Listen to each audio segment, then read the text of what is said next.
Buenas tardes. La Comisión de Ética y Valores del Ministerio de Educación Pública les saluda y les da la más cordial bienvenida al webinario Neuroética en la Función Pública. Este webinario está dirigido a las personas enlaces de la Comisión de Ética y Valores del MEP, personas con cargo directivo de oficinas centrales, direcciones regionales y centros educativos en el Ministerio de Educación Pública. Esta charla tiene como objetivo promover el fortalecimiento de la gestión ética en el Ministerio de Educación Pública por parte de la Comisión de Ética y Valores en conjunto con el Instituto de Desarrollo Profesional.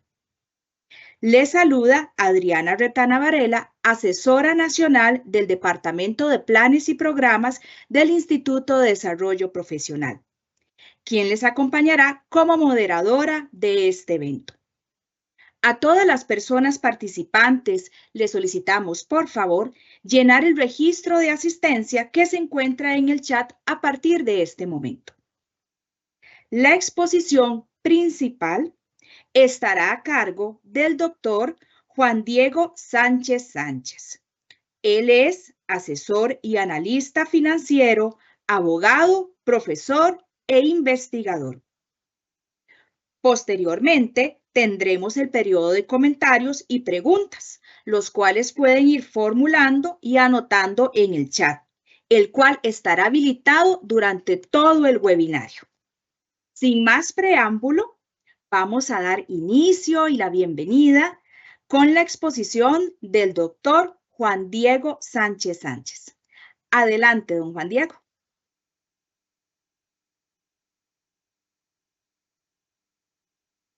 Hola, un gusto estar por acá. Realmente muy agradecido por la invitación, muy contento de poder compartir un tema que pues a todos de una u otra manera nos atañe y de una u otra manera pues estamos inmersos en este mundo de la ética, la moral, la función pública particularmente, y con un enfoque hoy un poquito diferente, que es el tema de la parte neuro, es decir, la parte de neuroconducta o la parte de neuroaplicación del tema de la ética. La charla, en efecto, vamos a ver un poco lo que son neurociencias aplicadas, es decir, la parte de la conducta cerebral, y posteriormente para poder ligarlo un poco a lo que es el concepto de la ética, la moral, y particularmente la aplicación dentro de lo que sería la función pública y el elemento de conducta que es exigible o que por lo menos es demandable a un funcionario público dentro de su contexto como funcionario público, pero también como persona, ¿verdad? No únicamente en la función de persona. Sin más preámbulo, entonces me permito compartir mi presentación para dar inicio.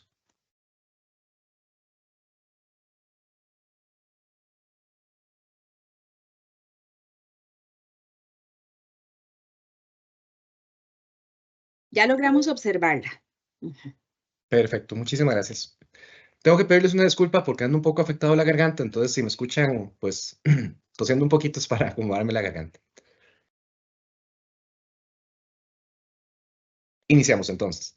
El concepto de neuroética, les decía, es un concepto que la ética y la moral, pues son temas bastante ya de larga data y tienen pues un abordaje bastante amplio en materia de contenido, tanto la parte epistemológica, la parte teórica, la parte aplicativa. Creo que en todas las carreras, indiferentemente del área en la que estemos, vamos a tener siempre un concepto de ética. Todos alguna vez llevamos un curso de ética, ya sea para colegiarnos o para entrar en una institución como tal, pero es muy interesante porque indiferentemente del área, el concepto cerebral y el concepto de cómo responde o cómo reacciona el cerebro ante ciertas situaciones y algunos circuitos de conducta van a ser muy generales desde el punto de vista de la aceptación de lo que es ético o lo que no es ético. Y más aún cuando tenemos algunas normas particulares de convivencia, como es la norma jurídica o como es el tema de la norma social o de la norma moral incluso. Entonces es un tema que tiene particular aplicación en todas las áreas y por supuesto que en la parte de la función pública es especial en el sentido de que tenemos un marco normativo pues que nos llama a actuar con ética. Más o menos por acá estaríamos entrando un poco en materia. Primeramente, bueno, para hablar obviamente de neuroética, tenemos que hablar un poco de lo que es la parte de neurociencias. Esta teoría que tienen aquí en pantalla, pues es muy interesante porque esta teoría es parcialmente aceptada.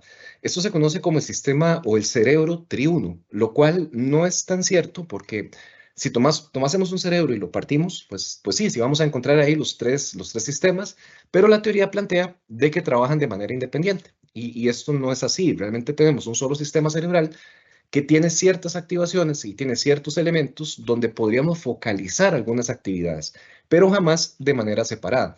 De hecho, la primera palabra, cuando uno está en neuromarketing, neuroeconomía, neuroconducta, neuroética, es esa palabra reptiliano. Cuando vean esa palabra, cerebro reptiliano, ahí sálganse de la charla. No existe, no hay tal cosa que como el cerebro reptiliano. Se le llama de esa manera, pero de manera no correcta, es decir, no es un nombre técnico. Esa parte que ven ahí del sistema instintivo, que es el nombre más correcto, se conoce como el bulbo raquídeo. El bulbo raquídeo se enfoca en lo que es la parte de instinto, supervivencia, la parte de respuesta supervivencial. Es decir, por ejemplo, si yo quito la mano porque algo está caliente, nadie me enseñó eso, sino básicamente es un tema instintivo como tal. Se le llama de mala manera reptiliano porque es el cerebro que más o menos compartimos con lo que son los reptiles. Es decir, un reptil tiene un sistema que es meramente instintivo. Entonces, por ahí viene un poco la mala manera de llamarlo. El sistema límbico o mesolímbico, de mala manera se le llama el sistema emocional porque algunos circuitos emocionales están por ahí. Por ahí tenemos, por ejemplo, la amígdala, tenemos el núcleo accumbens, que tienen que ver un poco con la carga emocional y el tema de recompensas, pero no podríamos focalizar la emoción ahí porque la emoción es mucho más compleja y realmente, incluso para que haya emoción, tiene que haber una comprensión de la situación para que la persona realmente entienda ese concepto emocional. Y tenemos finalmente el córtex o el neocórtex, que es la parte de afuera. También se le conoce como cerebro neomamífero, que tiene que ver con el pensamiento analítico, el pensamiento estructurado, un poco la parte más de razonamiento, y es lo que al fin y al cabo nos permite pues estructurar un poco más allá el pensamiento racional y la comprensión de la realidad como tal. Vean que la teoría incluso se cae, porque si bien es cierto, como les decía, sí existen los sistemas, no están separados, trabajan de forma unida. Y atrás tendríamos un cuarto sistema, que es el que está en blanco, que es el cerebelo, y el cerebelo tiene que ver con la parte onírica, la parte de los sueños, y recientemente se ha descubierto que tiene relación con la inteligencia espacial, un poquito con la ubicación en el espacio. La neurociencia pues sigue avanzando, ¿verdad? Sigue avanzando. Hay libros escritos de los tres cerebros, hay un libro que se llama el cerebro reptil, incluso, pero bueno, eso era hace bastantes años, ¿verdad? La neurociencia avanza y vamos descubriendo que hay más elementos pues, de carácter interesante que nos definen como personas y que nos permiten hasta cierto punto entender por qué nos comportamos de una u otra manera. Tenemos las neuronas, y atención a lo que voy a decir, neuronas cerebrales. Hace apenas unos 4 o 5 meses hablar de neuronas cerebrales era redundante, porque se sobreentendía que las neuronas estaban solamente en el cerebro. Ya a la fecha se han descubierto neuronas en la piel, en algunos órganos, en el estómago incluso, entonces nos hemos dado cuenta que el sistema neuronal pues es mucho mayor a únicamente de limitar el sistema del cerebro como tal, ¿verdad? En este caso pues obviamente sí estamos hablando de lo que son neuronas a nivel cerebral. Las neuronas no son otra cosa que estas células, ¿verdad? Que están en el cerebro, que son una N cantidad de neuronas que a ciencia cierta todavía no se ha descubierto ese número específico, son miles de millones, o sea, son bastante más allá de lo que podemos entender. Las neuronas lo que hacen es intercambiar información entre ellas por medio de estos dendritas y axonas que tenemos ahí, que son como esos canaletes o esos tubitos que contactan entre ellas. La neurona tiene una particularidad o un funcionamiento que se llama la sinapsis, y la sinapsis básicamente lo que tiene es esa conexión y ese espacio que hay entre neuronas que nos permiten más o menos ir estructurando ideas, pensamientos, análisis y demás. Hay tres momentos o tres estadios de lo que es el pensamiento sináptico. La presinapsis, que es una primera impresión, no tenemos mayor idea o cognición de lo que estamos viendo. Una sinapsis media, que tiene relación con lo que sería una interpretación más o menos de la realidad, y una postsinapsis, que es cuando decimos, ya entendí. La sinapsis se da precisamente por el envío de información a través de esos dendritas o esos axones que tenemos ahí. Y es muy curioso porque por esos dendritas y axones vamos a tener tanto sinapsis de carácter o ligada a la parte racional, así como interacciones de carácter emocional. Una cosa interesante, si alguna vez leyeron el libro o vieron la película, Un Mundo Feliz, ¿verdad? Que es un muy buen libro, a la persona se le daba una droga en el libro para mantenerlos en estado de tranquilidad que se llama el soma. El soma está en el núcleo de la neurona. Entonces, vean qué interesante porque las neuronas nos permiten más o menos estructurar nuestra capacidad de análisis y nos permiten entender la realidad, entender las cosas.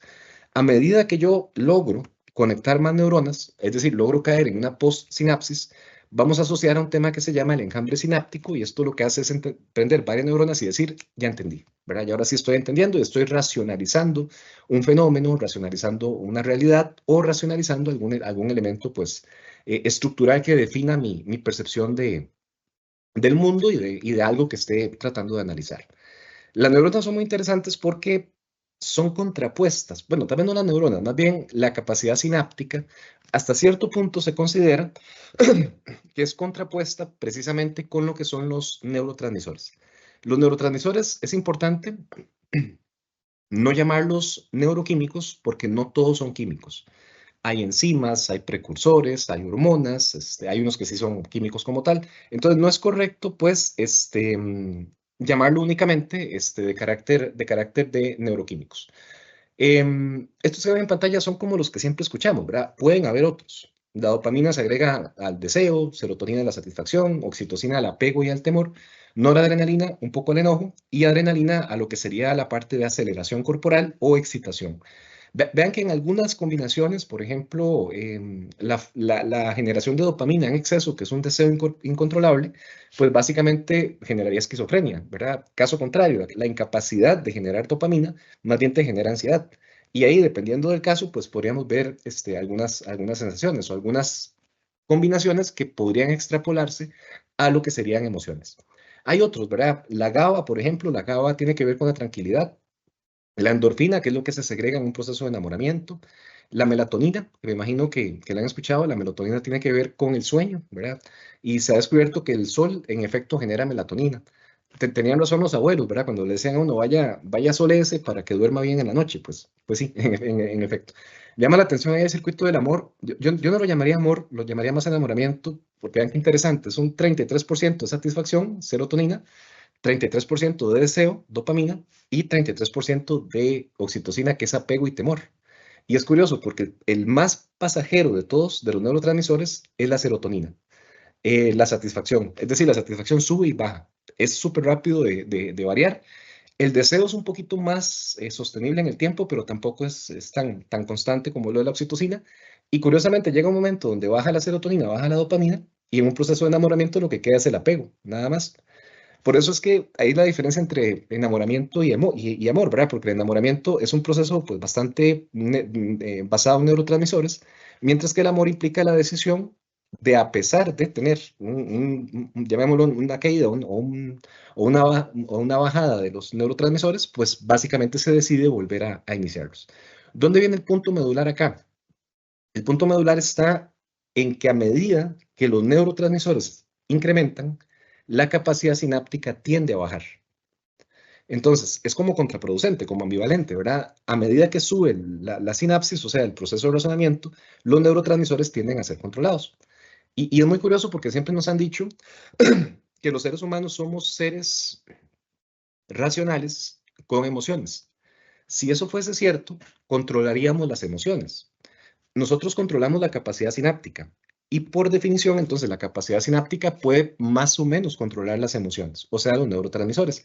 Pero el neurotransmisor como tal, llámese como se llame, siempre se va a segregar. O sea, somos seres realmente emocionales que más bien intentamos racionalizar las cosas. El control que tenemos sobre los neurotransmisores es indirecto y es gracias a la capacidad sináptica. Y vean qué interesante porque va uno a la U y todo para darse cuenta de lo básico, ¿verdad? ¿Qué hace? ¿Qué logramos de que, qué logramos? ¿Cuáles son las herramientas para generar sinapsis? Los textos y la matemática. O sea, lo más sencillo, ¿verdad? Leer números generan activaciones neuronales y permite entonces que las neuronas se conecten y pues generamos un pensamiento más estructurado o más de carácter sináptico, llamémoslo de esa manera. Entonces vean que al final es muy curioso porque el ser humano es bastante complejo, ¿verdad? Y pues la manera de controlar los neurotransmisores, pues en esencia es con esa capacidad sináptica. A mí siempre me dicen que es que yo digo que las emociones son malas. No, no, las emociones son parte integral de la vida y son fundamentales para la vida humana, pero hay ciertas decisiones que sí no deberían ser emocionales. Yo no me puedo endeudar emocionalmente, no puedo adquirir un bien de largo plazo a pagarlo emocionalmente, no debería renunciar emocionalmente, ¿verdad? Son cosas que hay que tratar de racionalizar un poco. Sigue evolucionando la neurociencia, ¿verdad? El cerebro humano sigue descubriéndose cada vez más. No sé si notaron, pero ni siquiera les hablé del hemisferio izquierdo y el derecho, ¿verdad? Esa teoría, pues, sí existen los dos hemisferios, como pueden ver ahí a la izquierda y abajo. Ahí están los dos hemisferios, están separados por la cisura longitudinal. Más al centro del cerebro están unidos por lo que llaman cuerpo calloso, que lo que hace es integrar todo el cerebro, no solamente los hemisferios, sino todo el cerebro. Pero jamás podemos decir aquello que nos decían del hemisferio izquierdo es el racional y el hemisferio derecho es el emocional. Incluso yo no sé, pero a mí me pasaba que en el colegio nos hacían test y si usted salía del hemisferio izquierdo, entonces usted era el aburrido, ¿verdad? Usted era el matemático, él iba para ingeniería, el que vaya allá a la esquina y haga matemática. Y si usted era el de hemisferio derecho, era el cool, ¿verdad? El artista, el que podía dibujar, el músico. Pues no, no, no, o sea, realmente los hemisferios están separados, pero como pueden ver, están entrelazados por los lóbulos y cada lóbulo es el que realmente determina algunas funciones ejecutivas. Lo que sí es cierto es que del lado izquierdo del cerebro hay conexiones al lado derecho del cuerpo. Por ejemplo, el ojo. El ojo derecho se conecta con el lado izquierdo y viceversa. Igual la mano derecha con el lado izquierdo y viceversa. Entonces, lo que sí se ha descubierto es que del lado izquierdo las cosas tienden a ser un poco más lineales, un poco más simétricas en interpretación. Y del lado derecho un poquito más curvas, un poco más profundas en interpretación, sobre todo en la parte visual. ¿Ok? Entonces ahí, tal vez por eso es que se tergiversó un poco la teoría. Tenemos un gran lóbulo frontal, que en esencia viene siendo lo que nos hace en muchos seres humanos. Aquí es donde nos vamos a enfocar para el tema de la ética, el lóbulo frontal. Lóbulo frontal, pues pensamiento inhibitorio, la lógica, la estructuración de la realidad, la percepción de la realidad, la inhibición, el comportamiento social y la ética per se. Algo muy importante, vean que los lóbulos se dividen en izquierdo y derecho, ¿verdad? Entonces, lóbulo frontal derecho percibe la realidad, lóbulo frontal izquierdo determina la realidad, o sea, termina por comprender la realidad. Entre el lóbulo frontal y el lóbulo parietal, que es el que está como en rosado arriba, ven que hay como dos tiritas en el medio. Ahí realmente lo que tenemos es el córtex motor y el córtex sensorial. Todo lo que es movimiento, motora fina, y en el sensorial todo lo que es temperatura, sensaciones y demás. El lóbulo parietal es muy interesante porque el lóbulo parietal desarrolla lo que es la interpretación de textos y la interpretación de números, el lenguaje también. Una de las mentiras que nos han dicho a nivel de educación, ¿verdad? Es que si uno es bueno para la mate, es malo para los textos, o viceversa. Eso no es cierto. O sea, la misma región del cerebro que se activa para letras, se activa para números. Todo es cuestión de trabajarla, nada más. Algo muy importante, el cerebro no es un músculo, ¿verdad? No está conformada de las mismas células que conforman los músculos, está hecho de dendritas, axones, neuronas, pero el cerebro se puede ejercitar, ¿verdad? Se puede hacer siempre, alguna gente lo llama cerebroflexia, y que es básicamente ejercitar ciertas áreas. Si usted es bueno para las letras y tal vez no para los números, les garantizo que con hacer un poco de práctica, la parte del cerebro ya está desarrollada. Entonces, básicamente es práctica para efectos de despertar esa parte de ahí. Luego lo temporal, el que está en verde, llega a los dos lados. Audio, olfato, memoria. Aquí sí hay una connotación interesante. El lado izquierdo, el lóbulo temporal, tiende a guardar o acumular memoria residual, mientras que el lado derecho un poquito más memoria emocional. Esa teoría está todavía en terminar de probarse, pero todo indica que pareciera que del lado del lóbulo temporal derecho sí puede haber un poco más de memoria emocional. Eso es interesante, porque eso sí sería muy producente con la teoría de los hemisferios, ¿verdad? Pero bueno, esa está por terminar de validarse. El tema de los anclajes, por ejemplo, ¿verdad? El anclaje es cuando un aroma te despierta algo y te trae un recuerdo. Aquí nada más me voy a tomar un paréntesis para contarles una anécdota en el país con un anclaje. En un banco tuvimos el chance de hacer un estudio y el banco tenía un problema de colas muy fuerte, o sea, un tema de filas que por más que se trabajara a full capacidad no había manera de bajar los tiempos y bueno, era un pleito con los clientes, duraba un montón, bueno, terrible. Una persona leyó un estudio que determinó que el aroma a galleta genera el neurotransmisor de la GABA y la GABA lo que hace es generar tranquilidad. El estudio se hizo en Europa, en un contexto cultural completamente diferente y con una muestra que tampoco era representativa digamos, para efectos latinos. Bueno, la cosa fue, yo me opuse a que no lo hicieran porque no había prueba empírica que aquí fuera válido. Y dicho y hecho, hicieron el estudio, pusieron aroma a galleta en el banco y bueno, ¿para qué les cuento? La gente se peleaba, se gritaba, se agarraban con los cajeros, se agarraban entre ellos, se salían del banco, tiraban cosas. De claro, ¿verdad? Aroma a galleta en Costa Rica lo asociamos a un lugar en particular que se llama La Uruca, y en La Uruca a todo momento, a toda hora, hay un común denominador. hay presas. Entonces imagínense en su cerebro, en un banco, haciendo fila, e inconscientemente le llega el aroma a galleta. O sea, terrible, ¿verdad? Eso es un anclaje, eso despierta una sensación, un recuerdo, que en este caso es un recuerdo emocional, claramente, ¿verdad? Y pues balancea completamente la conducta. Atrás está el lóbulo occipital, el verde, el azul, perdón, que es la parte visual, lóbulo occipital derecho con ojo izquierdo, lóbulo occipital izquierdo con ojo derecho. Atrás el cerebelo, que les decía, la parte no consciente, la parte de los sueños, la parte espacial, bulbo raquídeo, que es la parte instintiva, y el puente baróleo que conecta el sistema uno, que es el sistema consciente, con el sistema no consciente, que es el bulbo raquídeo y el cerebelo. Esa teoría también es interesante porque plantea que el puente baróleo es como el ligamen que tenemos entre lo que entendemos o podemos más o menos comprender versus lo que actuamos sin comprender, ¿verdad? Que es bastante interesante, hay una teoría interesante para desarrollar. Entonces vean que al final los seres humanos somos bastante más complejos, ¿verdad? Que solamente determinar una conducta por determinarla. De hecho, una de las grandes críticas que se hace a los modelos neuroconductuales es precisamente el tema del determinismo, que todos somos diferentes y todos tenemos maneras diferentes de actuar, y lo que plantea es que aunque hay sistemas y hay circuitos que están pues bastante marcados, tampoco podemos determinar 100% una persona. No obstante, sí podemos perfilar y podemos más o menos determinar cómo se comporta una persona. Vean lo potente que es su lóbulo frontal. Esto es impresionante, ¿verdad? Esto que ven acá en pantalla se conoce como la teoría simétrica cerebral. Ujú. La teoría simétrica cerebral quiere decir que, o plantea, que los seres humanos estamos diagramados o estamos hechos para abrir un archivo neural, vamos a darle inicio a ese archivo neural y vamos a cerrar ese archivo. Entonces, el inicio y el final son sumamente importantes. Es casi que lo más relevante en una situación humana. De hecho, vamos a una película y nos acordamos del inicio, pero perdemos, y el final perdemos noción en los detalles. Me atrevo a decir que todos y todas se acuerdan de su primer beso, pero pocos se acuerdan del séptimo beso. Como decía un profesor, ¿verdad? Salvo que haya sido algo especial o algo traumante, difícilmente uno se acuerda del séptimo beso. ¿Por qué? Porque los seres humanos estamos pensados así, estamos hechos para ver inicios y ver finales. Entonces, ven qué interesante, vamos a comer, ¿verdad? Y nos acordamos más del confite que nos regalan al final que de toda la comida. Es muy importante esto porque al fin y al cabo la manera de iniciar y la manera de terminar es fundamental para realmente lograr un impacto, dejar algo dentro del mensaje que se quiere transmitir. Y esto va de la mano precisamente con ese tema de apertura de inicios y apertura de finales. El pensamiento de crisis neural no es otra cosa que la apertura de una situación, de un archivo, y la imposibilidad de cerrarlo.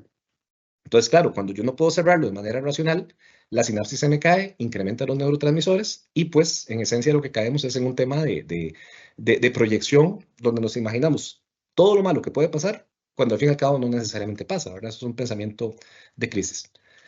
Y finalmente quería mostrarles en esta parte de neurociencias un concepto que es muy importante, que es la corteza insular. La corteza insular, quería mostrárselos ahí, está como por debajo del córtex y antes del sistema límbico, y se asocia mucho a lo que es la ínsula. La ínsula está un poco más para atrás, ahí hacia la derecha.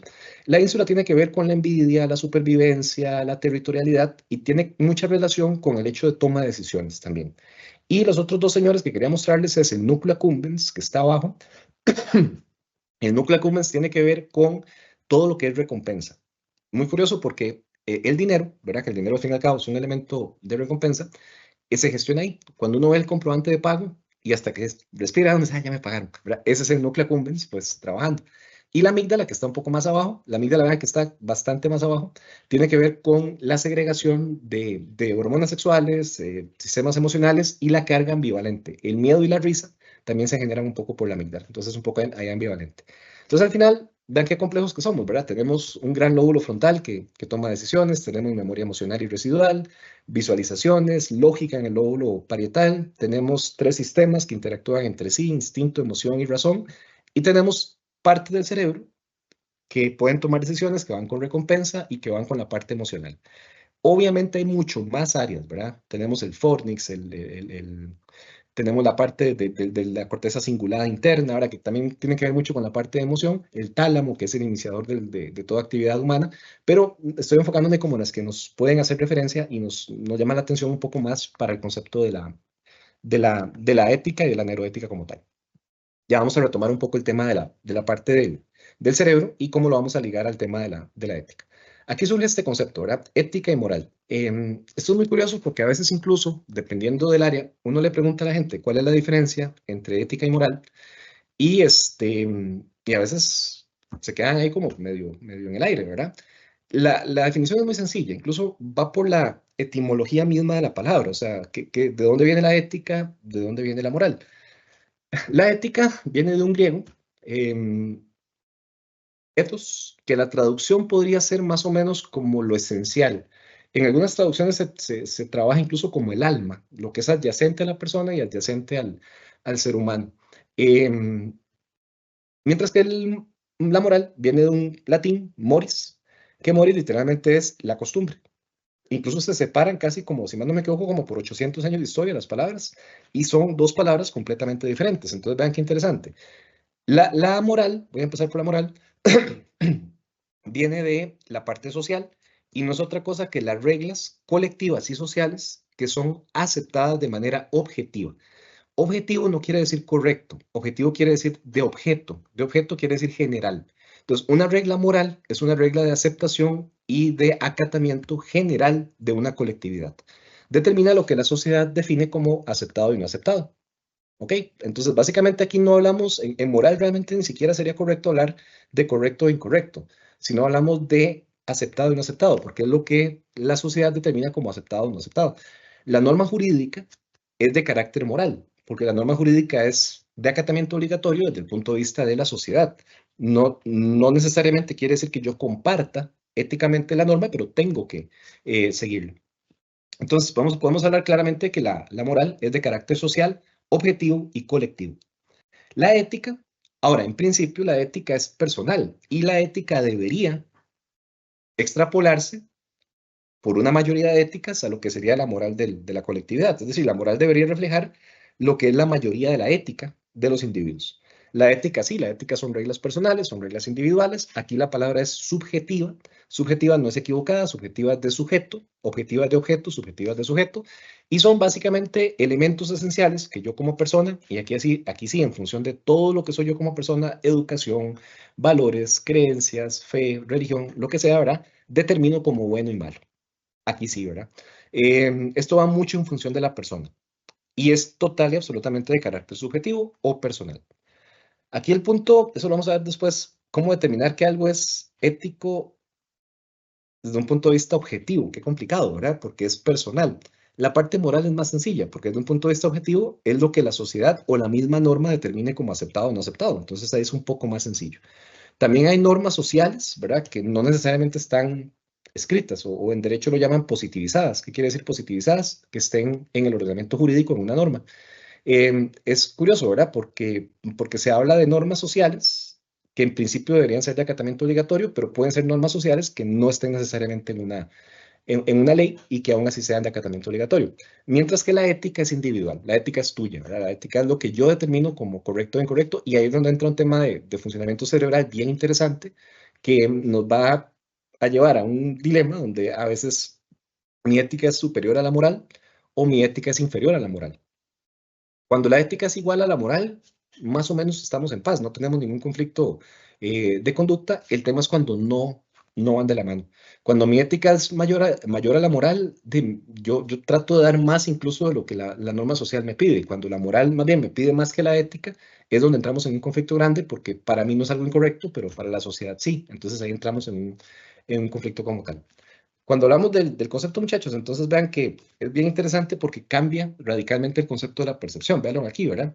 A la izquierda tenemos una situación y tenemos una situación a la derecha.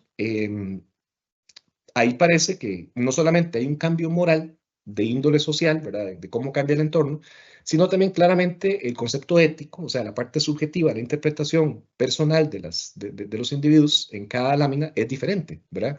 Vean incluso el lenguaje corporal del chiquito, ¿verdad? El chiquito en el 69, pues incluso dentro de su concepto de ética, se sentía mal por el tema de las calificaciones, ¿verdad? En el concepto, en el 2009, más bien, su lenguaje corporal está señalando que no, más bien pareciera sentirse como contento de que le estén reclamando a la maestra, ¿verdad?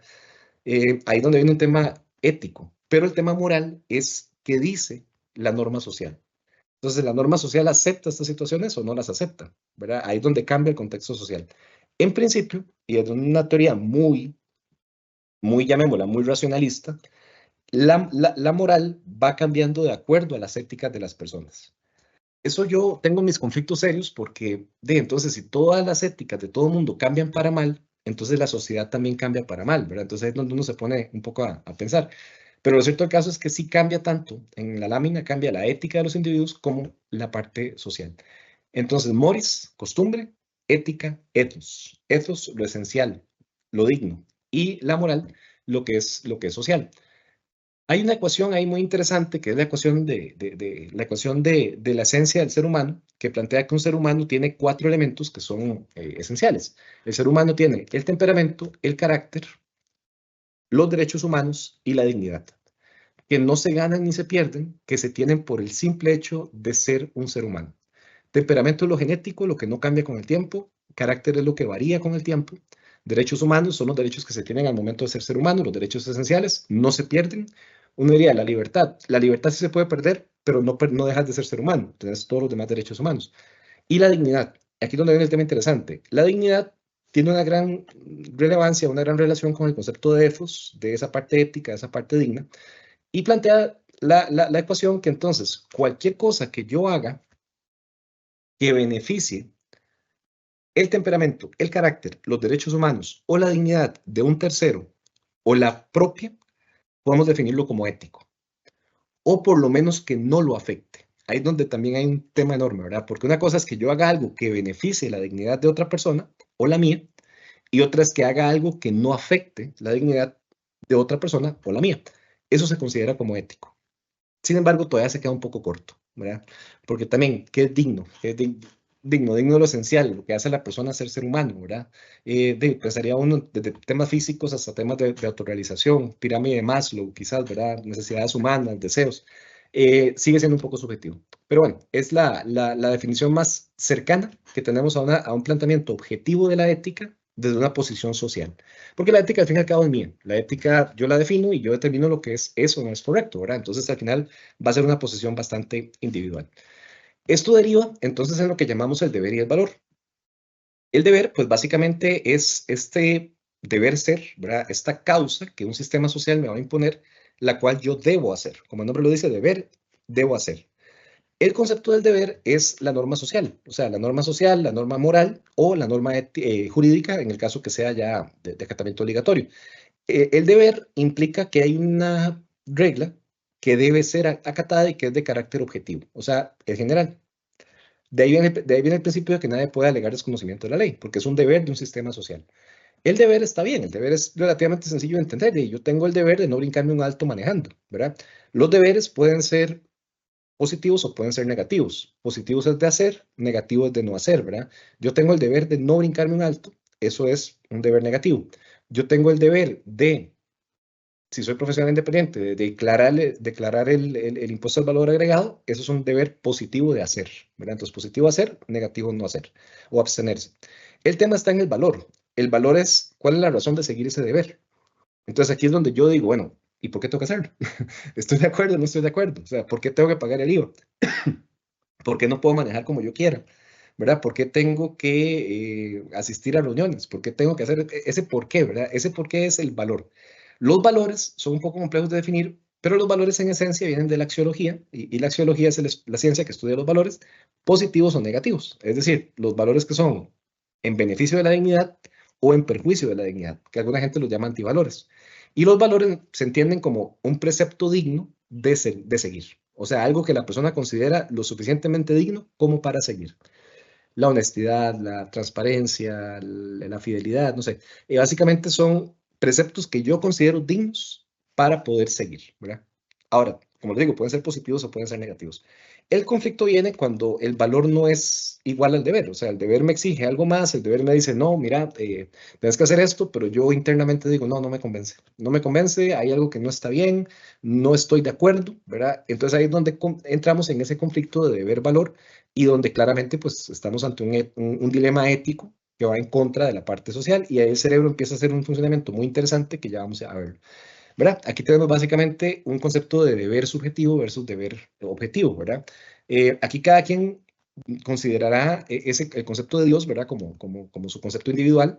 El concepto religioso de Dios es un concepto objetivo de Dios en el sentido de que es generalizado para una determinada denominación, ¿verdad? Pero también el concepto de Dios es subjetivo en el sentido de qué es lo que yo creo, ¿verdad? Que es muy diferente decir, hablar de religión, qué es lo que el hombre dice de Dios, a lo que es fe, qué es lo que Dios revela al hombre, ¿verdad? O sea, ahí la teoría cambia un poquito. Entonces, ese concepto podemos verlo, o quería mostrarles el ejemplo, porque la religión tiende a ser un concepto de carácter moral, si lo vemos bien, ¿verdad? Mientras que la fe tiende a ser un concepto más de carácter ético. Si las dos son congruentes, pues una persona se sentirá satisfecha en su determinada denominación religiosa, y si no, ahí entra nuevamente un conflicto. Mismo principio, gente, para lo que es una entidad, una organización, una empresa. Si yo tengo objetivamente que lo que la empresa hace va de acuerdo a mi ética, entonces estaría muy feliz trabajando en esa empresa.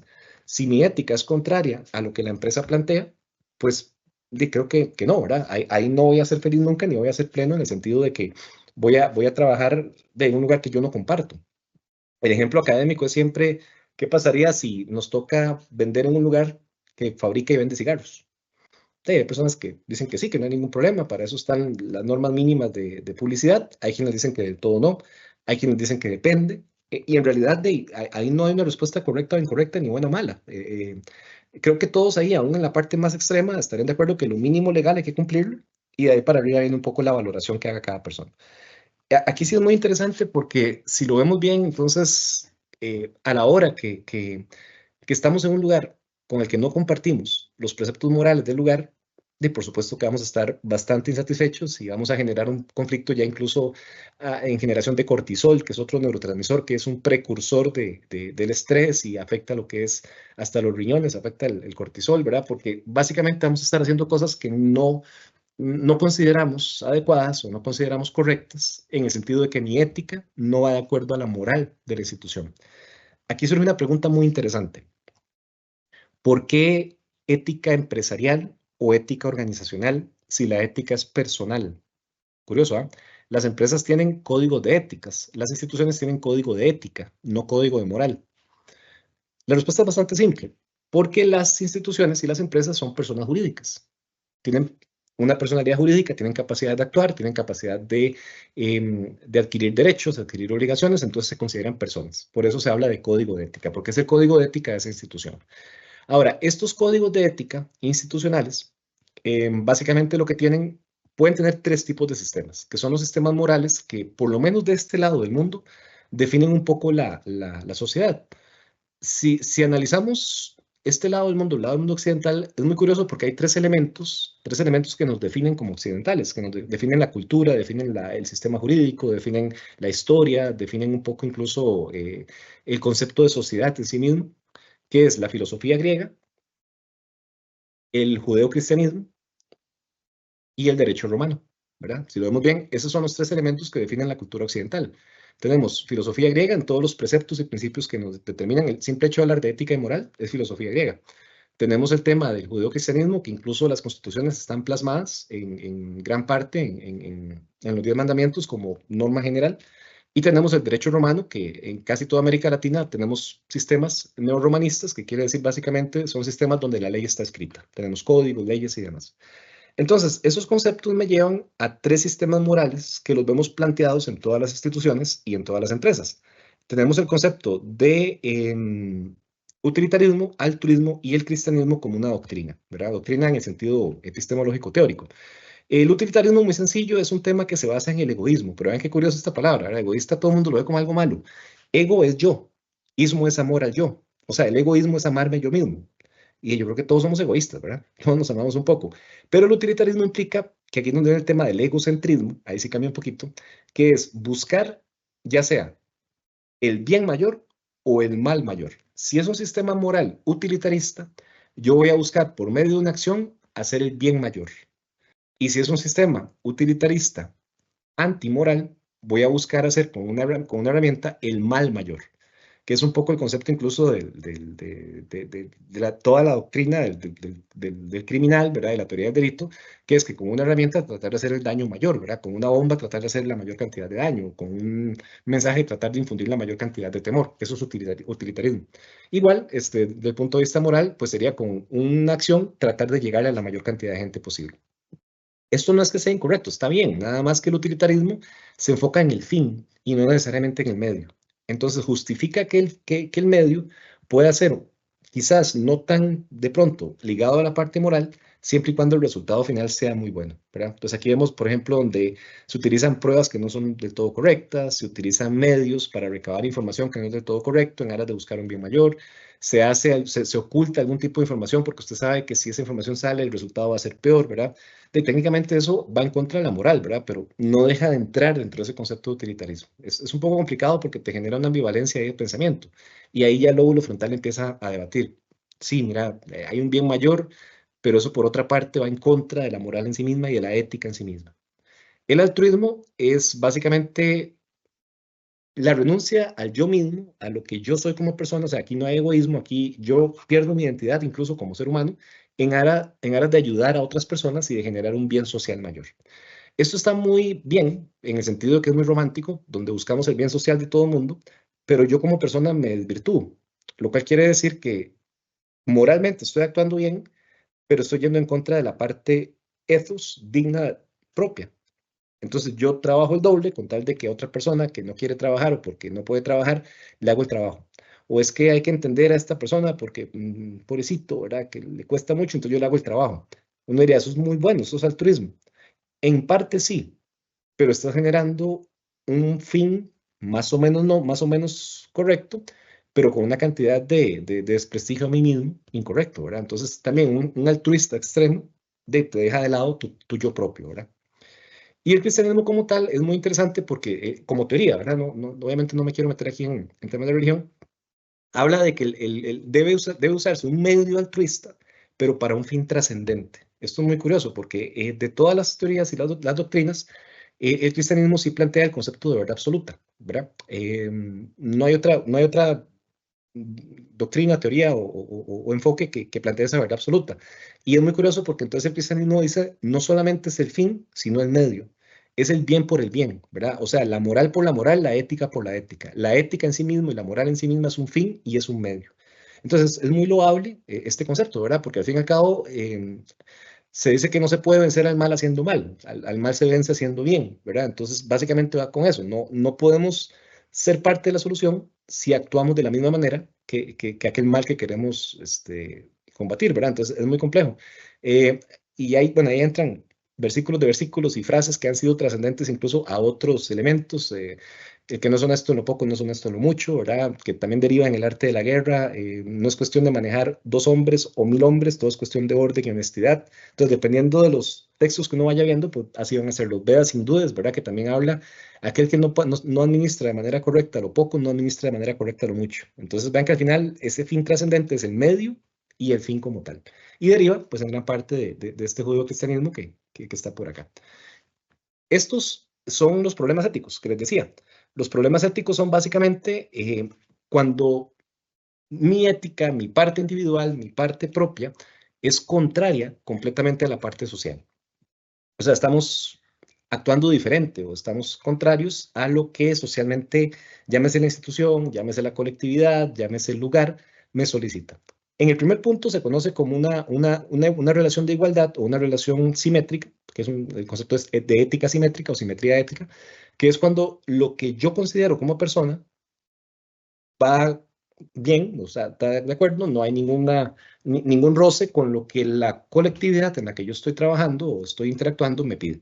Entonces, cuando mis valores, mis principios van de acuerdo a los valores y principios de la organización, cuando la sociedad me pide normas de convivencia que yo acepto como propias, cuando la sociedad me dice que hay que creer algo que yo considero que sí es lo que hay que creer, entonces ahí quedamos en una simetría ética. Aquí no es imposición, ¿verdad? Porque aquí es aceptación. De hecho, primero yo acepto, después es congruente con la moral. Si lo que tenemos es una imposición, ya no estaríamos en una simetría, ya estaríamos en una asimetría que ya vamos a ver.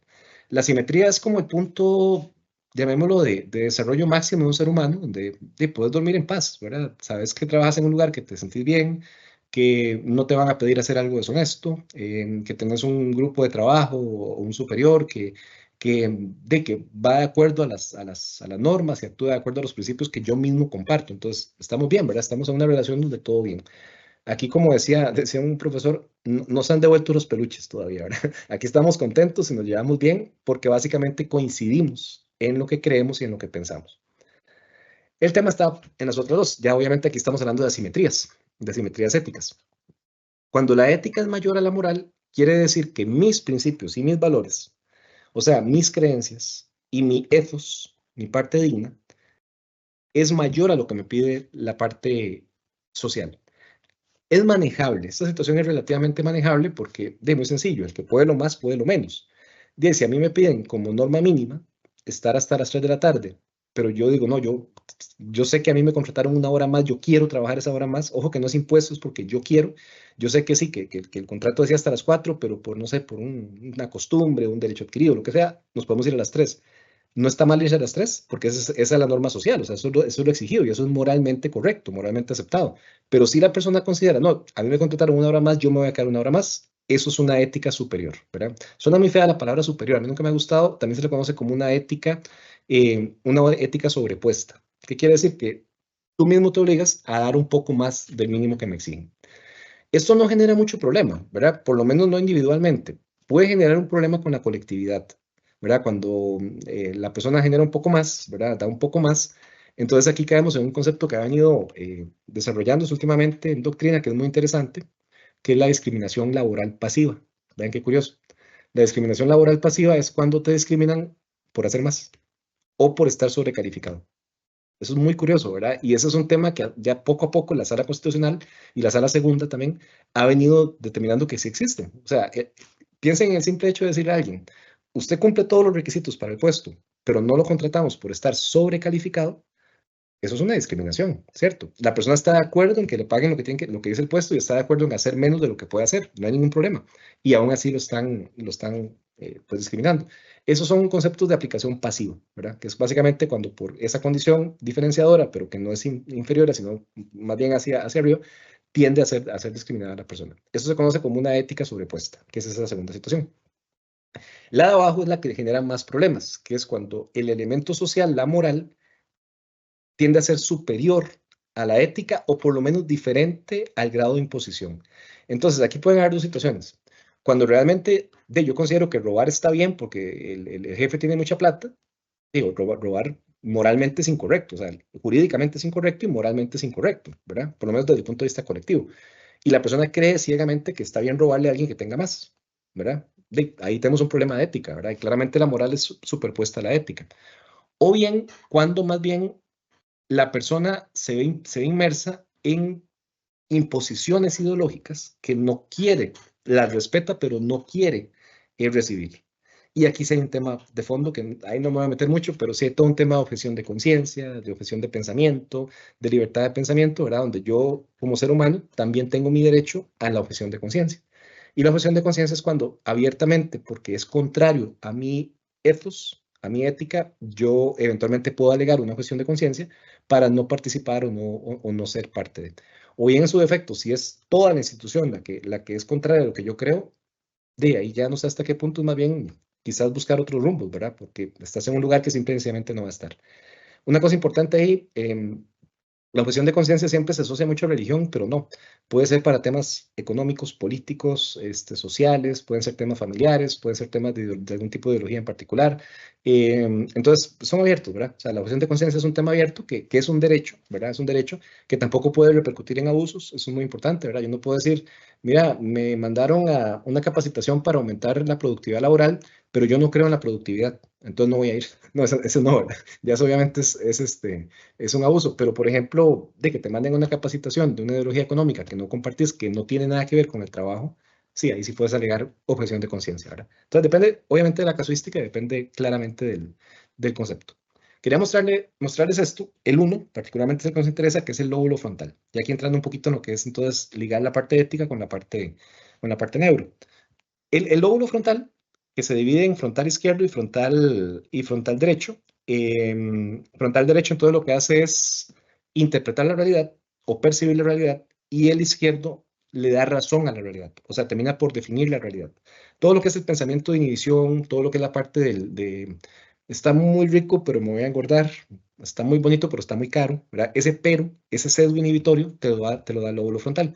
Y también tiene que ver mucho con el comportamiento social, el comportamiento moral, la aceptación de normas de conducta, ¿verdad? Y la respuesta emocional a una situación, o sea, básicamente el inhibidor emocional va a ser el lóbulo frontal. El lóbulo frontal de manera normal, llamémoslo, no me gusta esa palabra, pero llamémoslo así, tiene un comportamiento básicamente así, ¿verdad? Determina quién eres en sociedad, acepta las normas sociales o no las acepta y te determina como persona en la toma de decisiones. Una lesión que no necesariamente es una lesión física, podría ser una lesión por droga, el licor, por ejemplo, el licor bloquea directamente el lóbulo frontal, entonces genera temas como estos, ¿verdad? Desinhibe a la persona, pues pierde iniciativa. Cuando hay un conflicto ético y moral, el lóbulo frontal básicamente pierde capacidad de reacción, entonces la persona pierde todo lo que es parte de la motivación, parte de la iniciativa, se vuelve una persona que no es social, que se le llama antisocial. Esto no es una palabra peyorativa ni remotamente. Antisocial es ir en contra de una colectividad a la cual yo no comparto lo que esa colectividad dice. No sé por qué en Costa Rica la palabra antisocial se usa tan mal, ¿verdad? Bueno, de pronto es antisocial en la parte criminal, pues sí, pero antisocial a nivel de conducta es básicamente una persona que no comparte esa colectividad. Entonces, una persona que no va a un concierto que es el de moda porque no le gusta esa música, la gente lo va a tachar de antisocial, pero eso no lo vuelve una mala persona, ¿verdad? Tal cual. Y algo muy interesante, cuando la persona entra en estos conflictos, ¿verdad? También podría eventualmente hasta afectarse un poco la memoria, en el sentido de que es tanto el conflicto entre la parte personal y la parte social, que el lóbulo frontal ya no tiene ese funcionamiento fluido o ese funcionamiento eh, más o menos de manera expedita, ¿verdad? Como se suele tomar. Recuerden que las decisiones son aquí, ¿verdad? Son en el lóbulo frontal. Entonces, claro, cuando yo tengo ese conflicto entre lo que yo considero versus lo que la sociedad me quiere imponer o me va dando, es complejo, ¿verdad? Es bastante complejo porque caemos entonces en esa inhibición. La ética, entonces, entendiendo que la ética, ya vamos a ver que ya pueden ir intuyendo que la ética se genera en el lóbulo frontal, ¿verdad? O sea, gran parte de la neuroética o el comportamiento ético es acá, en el lóbulo frontal. Sin embargo, también hay otras áreas que vamos a retomarlos ahorita que también se ven afectadas. La ética como tal se puede dividir en tres áreas, ¿verdad? Que es la ética fundamental, que es tu ética, que tiene que ver entonces con mis creencias como tal, los valores que yo tenga, los valores objetivos y subjetivos, o sea, generales y personales, la dignidad y el concepto de mi vida como tal y lo que yo considero como trascendente. O sea, la ética fundamental es tu ética individual, lo cual es redundante, la ética propia. O sea, lo que yo determino como persona. Y aquí entra todo lo que ustedes quieran creer, ¿verdad? La parte ideológica social, ideológica política, ideológica económica, temas de fe, temas de religión, temas de existencialismo, temas de racionalismo, filosofía, o sea, todo lo que me haga a mí como persona entra acá. Y aquí entran un montón de factores, ¿verdad? Porque de las películas que hemos visto, las fábulas que veíamos chiquitillos, los libros que leemos, todo eso nos va definiendo y va definiendo un poco quiénes somos como personas. La ética, hay un estudio por ahí muy interesante que plantea que, si bien es cierto, la ética debería ser bastante basada en ese digno, en ese ethos, también tiene que ver mucho con la carrera, ¿verdad? La carrera también te da diferentes posiciones, entonces quizás la percepción ética de un profesional en una situación es diferente a la percepción de otro profesional, ¿verdad? Entonces ahí no sé hasta qué punto se entra más en profesional, pero también se habla un poco que la carrera puede influir un poco en la parte fundamental. La ética social habla de la ética para personas jurídicas. O sea, es la ética entonces de empresas, la ética de instituciones que plantean ese sistema legal, ese sistema de código de ética de una institución y que va a afectar directamente a las personas que quieran trabajar en ese lugar. Si yo no trabajo en ese lugar, ese código no me afecta en lo más mínimo, ¿cierto? Pueda que haya un código de ética que también tenga alguna norma para ser cliente. Eso sí, o sea, si yo quiero ser cliente de alguna norma, pues tengo que aceptarla. Pero usualmente el código de ética social, que suena como contraproducente, ¿verdad? O es ética o es social, ¿verdad? Pero ética social es de personas jurídicas, va a afectar a la socialidad o a la colectividad de esa institución como tal. Y tenemos la ética profesional, que también se le llama ética sectorial, que es la ética por sector profesional. Aquí es donde entonces vemos los códigos de éticas en Costa Rica serían los colegios, ¿verdad? Los colegios profesionales. Si yo me colegio en el sector público, es un requisito sine qua non para poder ejercer la carrera, ¿verdad? Entonces acepto los preceptos de ética de ese colegio, adicionales a los preceptos de ética que la institución tenga y adicionales a los preceptos de ética fundamental que yo vaya a tener. Entonces vean cómo va de la mano, ¿verdad? Qué complejo acá, porque entonces yo puedo tener ética fundamental que dice una cosa. Estoy trabajando en un lugar que dice cosas que yo no estoy de acuerdo. Y profesionalmente, el código de ética del colegio dice otra cosa que yo no estoy de acuerdo. Entonces tendría una asimetría ética doble contra el elemento social y contra el elemento profesional. Entonces es bien interesante, ¿verdad? Porque por lo menos desde la perspectiva pública, necesitamos sí o sí estar colegiados. Entonces, la ética sectorial, por supuesto que va a afectar. Nuevamente, ¿dónde se genera la afectación? Lóbulo frontal, ¿verdad? Lóbulo frontal como tal, donde yo tengo que entonces, hasta cierto punto, entender desde el lóbulo frontal derecho, percibir este código sectorial de profesionales y en el lóbulo frontal izquierdo, determinar si esto implica que yo renuncie o no renuncie a algún precepto propio. Y esa armonía, que básicamente va a ser dada por el lóbulo frontal, también tiene connotación con lo que es el núcleo accumbens, que es la recompensa, que tanto tengo que dar para recibir, la ínsula, que tiene que ver con la territorialidad y la competitividad, o sea, yo tengo que colegiarme para poder trabajar, que ya es un tema más de competitividad, y claramente con la amígdala, que la amígdala te va a generar una carga emocional a la hora de aceptar o no aceptar un código de ética. Es muy complejo, ¿verdad? Porque cuando se sabe que se está haciendo algo incorrecto, esa parte del cerebro que te dice no es correcto, no es correcto, que no te deja dormir, ¿verdad? Mucha gente dice que es la conciencia. Lo que pasa es que la conciencia a hoy todavía no se sabe dónde está, o sea, todavía no se ha determinado ciencia cierta qué parte del cerebro genera la conciencia. Entonces, más bien, ese gusanito, ¿verdad? Que no te deja dormir, pareciera ser el lóbulo frontal, ¿verdad? Porque básicamente lo que te dice es, estás haciendo algo que va en contra de lo que usted cree, ¿verdad? Entonces ahí viene el tema de la ética. De hecho, ahí, si pudiéramos tomar una foto más o menos al circuito de la ética, sería por acá, ¿verdad? El lóbulo prefrontal derecho entonces va a interpretar los preceptos morales y éticos que una colectividad o que una sociedad o que un colegio profesional me vaya a pedir, ¿verdad? Lo va a interpretar. El derecho lo que hace es interpretarlos y hasta cierto punto, si los considera muy, muy, muy fuertes, los va a rechazar a priori. O sea, ni siquiera se van a racionalizar.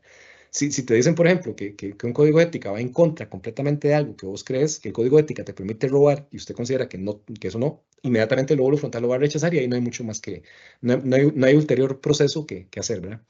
Cuando los interpreta, no los va a comprender. Recuerden que el lóbulo frontal solamente interpreta, no comprende a fondo. Entonces, envía la información al lóbulo frontal izquierdo que comprende y analiza, y aquí empieza el proceso sináptico, ¿verdad?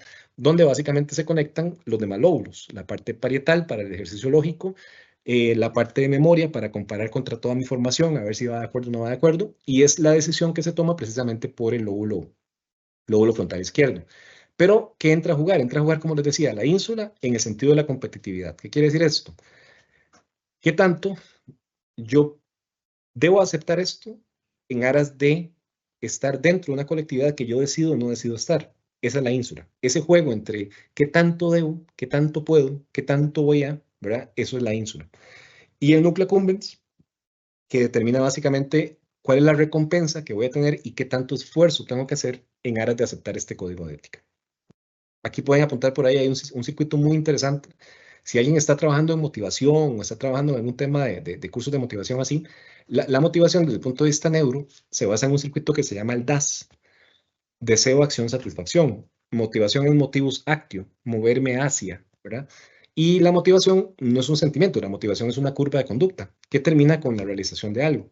La motivación tiene que ver mucho con el núcleo accumbens, deseo, acción, satisfacción, dopamina, adrenalina, serotonina. O sea, hay un deseo, dopamina, hay una acción que es la adrenalina y hay una satisfacción que es la serotonina. Y tiene que ver mucho con el núcleo accumbens, que también en esencia, cuando se habla de ética, pues básicamente lo que hace es ponderar un poquito qué tanto elemento debo trabajar, qué tanto debo renunciar yo como persona en aras de poder aceptar un código de ética, una norma social y cuál es el beneficio que voy a tener. Aquí los seres humanos, de una u otra manera, siempre vamos a pensar en el yo, ¿verdad? Ese yo, ese ego, ese yo ego, que no es algo malo porque, dicen, no seríamos seres humanos. Por eso les decía, el egoísmo, utilitarismo. Al final, todos de una otra manera, cuando valoramos un proceso ético, también valoramos, y bueno, ¿y esto qué? ¿Verdad? ¿Esto por qué? Incluso aunque sea algo muy personal, yo esto lo hago porque yo considero que es lo correcto y esto me hace dormir en paz, ¿verdad? Ahí hay un egoísmo, que recuerden que es amor al yo, porque yo no voy a actuar en contra de lo que yo mismo considero correcto o incorrecto. Entonces, eso básicamente es nuevamente el lóbulo frontal izquierdo, que después de ponderar toda la información, envía el concepto por acá. ¿Qué pasa con todo esto entonces? Esto es muy interesante porque ya sabemos entonces que la ética es un tema general, ¿verdad? Ética moral. Sabemos que la ética, neuroética a nivel del cerebro, pues tiene que ver con el lóbulo frontal, la ínsula, la amígdala, el núcleo accumbens, genera una carga emocional fuerte, puede generar ambivalencias en cuanto a la ética es diferente a la moral y puede generarte un conflicto, incluso existencial, en el sentido que te va a generar noradrenalina, cortisol, cuando te piden hacer algo que no es correcto, ¿verdad? O cuando usted quiere hacer más de la cuenta y más bien la misma colectividad te puede empezar a discriminar.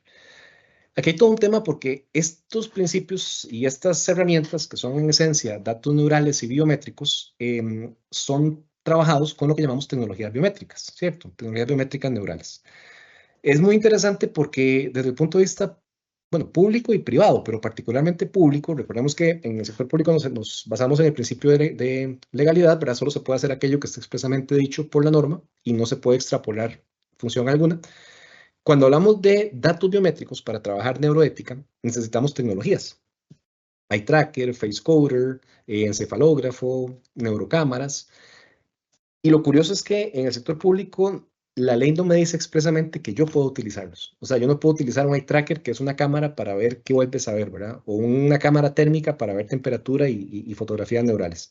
Lo interesante es que aquí no hay toma de datos. O sea, yo no le digo a la persona, mira cómo te sentís. No, yo te tomo una neurofoto con una neurocámara y básicamente puedo ver qué pasa en tu cerebro, qué partes del cerebro se activan, ¿verdad? Estos datos, ¿verdad? Que claramente son datos súper privados, súper sensibles. Lo interesante es que la ley no los contempla. O sea, la ley de protección de la persona frente al tratamiento de los datos no los contempla. Pero ¿qué dice la ley? Y aquí es donde se ha interpretado un poco en el sector público, que para trabajar datos sensibles yo necesito un consentimiento informado. ¿Qué debo decirle a la persona del consentimiento informado? ¿Qué datos voy a tomar? ¿Para qué los voy a usar? ¿Cuántos se van a guardar? ¿Dónde se van a guardar? Básicamente, ¿verdad? Ahora, el tema de un dato biométrico, entendamos una neurocámara, por ejemplo, realmente la persona entiende qué es este dato, o sea, entiende que es una fotografía del cerebro y entiende para qué lo voy a utilizar, porque en este caso yo estoy jugando con lo más íntimo de la persona, que es una fotografía de su cerebro. En Costa Rica no hay un proyecto de ley. Aquí sí, bueno, sí, voy a hacer el comercial brevemente. Sí, presentamos un proyecto de ley hace un año, más o menos, año y medio. Ahorita está va para segundo debate, que es un proyecto precisamente para regular lo mínimo de lo que son neurodatos en Costa Rica, neurodatos y datos biométricos. Vamos a ver si se aprueba. Y lo que buscan no es prohibirlo, más bien al contrario, darle una base mínima porque para proteger a la persona, por supuesto, pero también para proteger al investigador de que en un momento a otro no te des cuenta de que estás extrayendo un dato y te estás cometiendo un ilícito, ¿verdad? 23.667, si mal no me equivoco, es el proyecto si lo quieren buscar por ahí. ¿Por qué es importante esto? Porque vean este tema, por ejemplo, esto te lo da una cámara que vale $5,000 con todo y software. Yo pongo una cámara y técnicamente con solo que yo ponga un rótulo que diga, usted está siendo grabado, la persona ingresa a la institución o al lugar y te está tomando una fotografía de tu cerebro. Entonces, vean cómo está mapeado el cerebro. Esas son lo que llamamos funciones ejecutivas. Entonces, yo sé que si usted tuvo un estímulo particular y se te activaron, no sé, el hearing y el moving, entonces ya puedo determinar qué tipo de perfil de persona, qué tipo de perfil de respuesta eventualmente vas a tener ante ciertos niveles de estímulos, ¿verdad? Entonces, pues, vean qué complicado, ¿verdad? Qué complicado lo que tenemos acá. Em, Ahorita no es ilegal, ¿verdad? No es ilegal porque no está expresamente prohibido. En el sector público se dio un caso en particular en una municipalidad que tenía cámaras térmicas neurales hacia afuera por un tema de seguridad, porque también te permiten ver si una persona está en una aceleración muy fuerte y eventualmente planea un ataque, ¿verdad?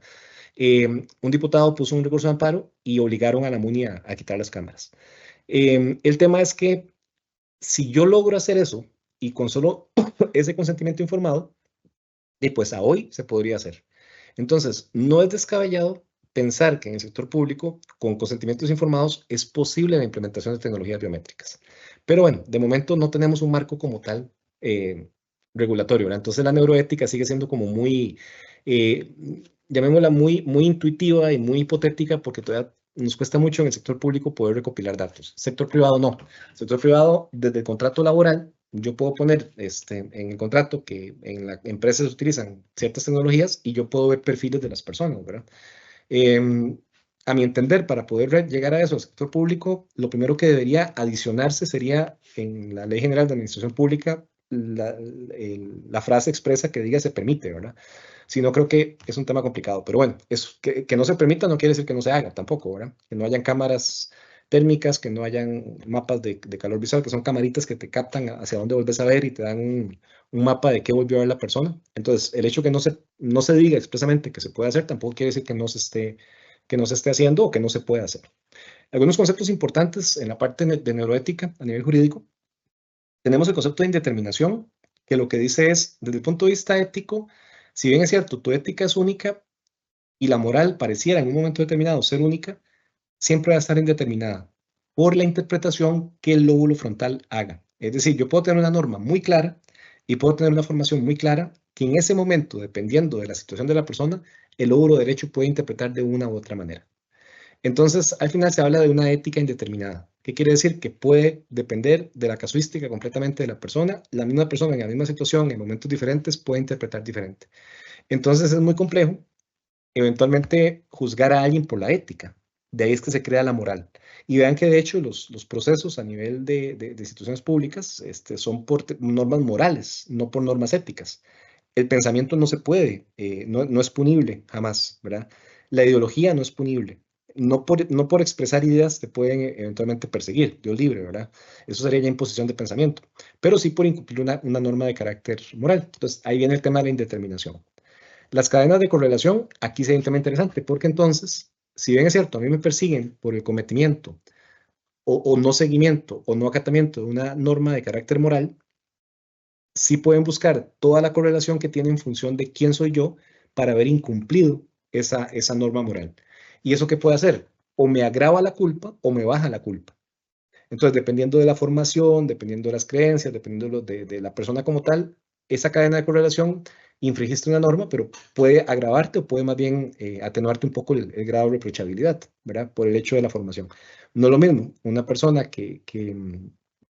no sé, que se crió toda su vida en una zona muy rural, con fuera completamente de todo el concepto de la zona urbana, a una persona que toda la vida ha estado aquí en la zona urbana. De pronto, quizás, dependiendo de la situación, pueda uno ser más o menos exigible de cumplimiento no de alguna cuestión, o por lo menos se puede eximir un poco. De hecho, vean que esto se da mucho en materia penal, donde el grado de reproche, las condenas finales pueden ser más o menos, ¿verdad?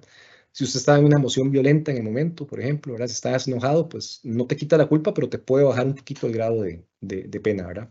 La perfilación, que ese es todo el tema de la parte ética, si logramos usar tecnologías biométricas, pues vamos a poder perfilar personas, lo cual raya un poco ahí en la parte ética de cada quien. ¿Es correcto o no es correcto tomar datos neurales? Un tema interesante, ¿verdad? La bioética, aquí lo llamaría, cuando puedan, denle un bioética y biomédica. Denle una revisada, porfa, a la Ley de Regulación de Investigación Biomédica en el país. Esa ley es genial, o sea, es una ley también redactada, protege todos los datos de carácter médico, todo lo que es en la parte neural, la parte ética, la parte moral, pero es una ley que tiene un alcance muy limitado a la parte médica. Entonces, de hecho, en el proyecto que presentamos, uno de las reformas es que esa ley, ampliarle un poco el alcance de esa ley para que también proteja datos que sean similares, pero en otros temas que no sean únicamente medicina. El tema de gen ética con el guión, que es todo el tema de la parte genética, de todo lo que es biogenética, la información, el cuidado de datos, temas como pruebas médicas, pruebas de sangre, todo lo que son test de carácter genético, ¿verdad? Que a veces se piden, que no necesariamente son de todo pertinentes, pero bueno, hay todo un tema ahí tal cual. También dentro de lo que se viene hablando a nivel mundial en cuanto a todo lo que es la parte neuroética es el consentimiento informado versus el consentimiento razonado. El informado es el que tenemos en Costa Rica, que es la persona me firma un consentimiento. El razonado, que también lo propusimos en el proyecto de ley, implica que yo te tengo que explicar, informarte claramente, mostrarte un ejemplo y darte un tiempo para firmar. O sea, no es firme esto y listo, ¿verdad? también se está proponiendo, que es un poco legislación europea, que es lo que se viene haciendo. Y hay un principio ahí que deja, o un concepto que deja abierto un poco la interpretación, que es la aceptación expresa. El consentimiento es que usted lo lee y lo firma. La aceptación es que ves una indicación y aún así continúas. Entonces, si usted ve una indicación en un lugar que diga, usted está siendo grabado y usted decide entrar al lugar, ya estás aceptando expresamente que te graben, ¿verdad? Ahora, ¿qué me están grabando? Ese es el tema, ¿verdad? La grabación se ha entendido como la imagen hacia afuera, ¿verdad? Pero de ese tipo de tecnologías graban imágenes hacia adentro. Cámaras neurotérmicas, encefalógrafos, respuesta galvánica, que es todo el tema de palpitaciones, sudoración y demás. Entonces, esa aceptación expresa, ahorita en Costa Rica, con solo ponerle la persona ingresa, técnicamente yo como institución estoy quedando protegido, ¿verdad? Esto es lo que te da una tecnología, vean qué impresionante, ¿verdad? Y aquí es donde viene la parte ética individual. ¿Es correcto o no es correcto esto? O sea, una persona entra y está digamos, en un punto de venta o está pidiendo un servicio o está ejecutando la labor y yo logro determinar que tiene perfil de la derecha. Y si hagamos el caso que fuera un lugar de ventas.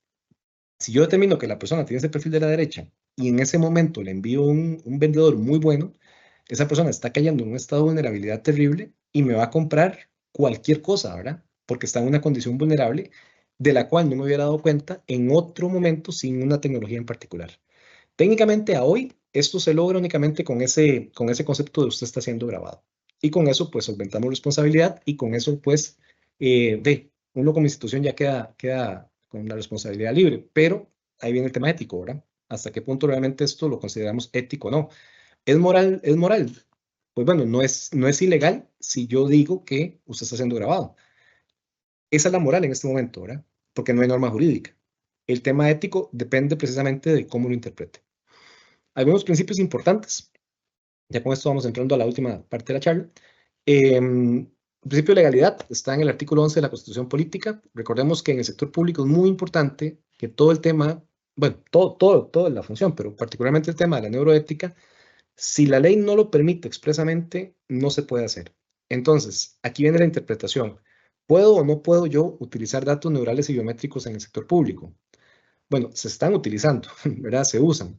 Entonces, ¿qué es lo que se está haciendo? Como la ley de administración pública lo que dice es que pueden utilizarse otras normas de interpretación, entonces se remiten a otras normas, como la ley de protección de datos o protección de la persona frente al tratamiento de sus datos. ¿Qué lo que dice es ocupas una autorización expresa o un consentimiento informado?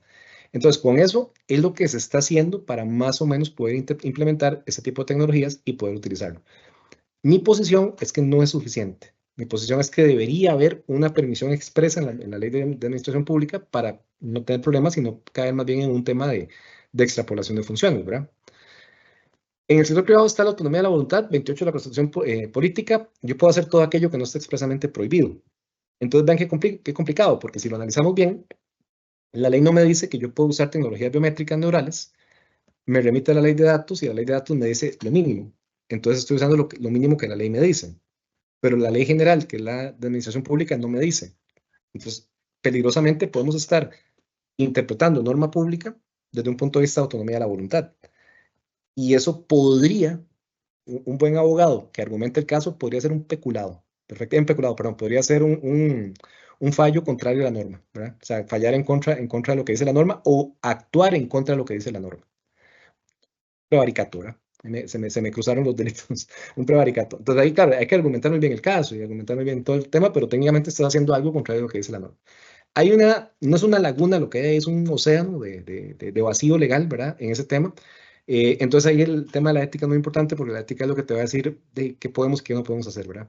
Principio de probidad, este sí está en la Ley General de Administración Pública. Creo que este es el que deberíamos estar aplicando acá porque, vamos a ver, si yo voy a utilizar datos y, ok, solvento responsabilidad con solo poner ahí la tecnología, compramos la tecnología que vale $4,000, ponemos la camarita, sacamos los datos de la persona. El tema es el buen uso que yo le dé a estos datos. Le informo a la persona, estoy haciendo todo lo que está a mi alcance para actuar de manera proba, ¿verdad? O con probidad. Es decir, estoy tratando de informar lo más que pueda. La probidad es ética, ¿verdad? Vean qué interesante, la probidad es un principio ético porque es esa diligencia, ese cuidado, esa sensibilidad para ver que una acción puede impactar a terceros, pero es un principio que está socialmente y moralmente plasmado en la norma jurídica. La transparencia, en el caso de neuroética, decirle a las personas las cosas, ¿verdad? Decirles que si voy a tomar datos, voy a utilizarlos para esto y esto. Y claramente también saber que estamos trabajando con datos que son hipersensibles.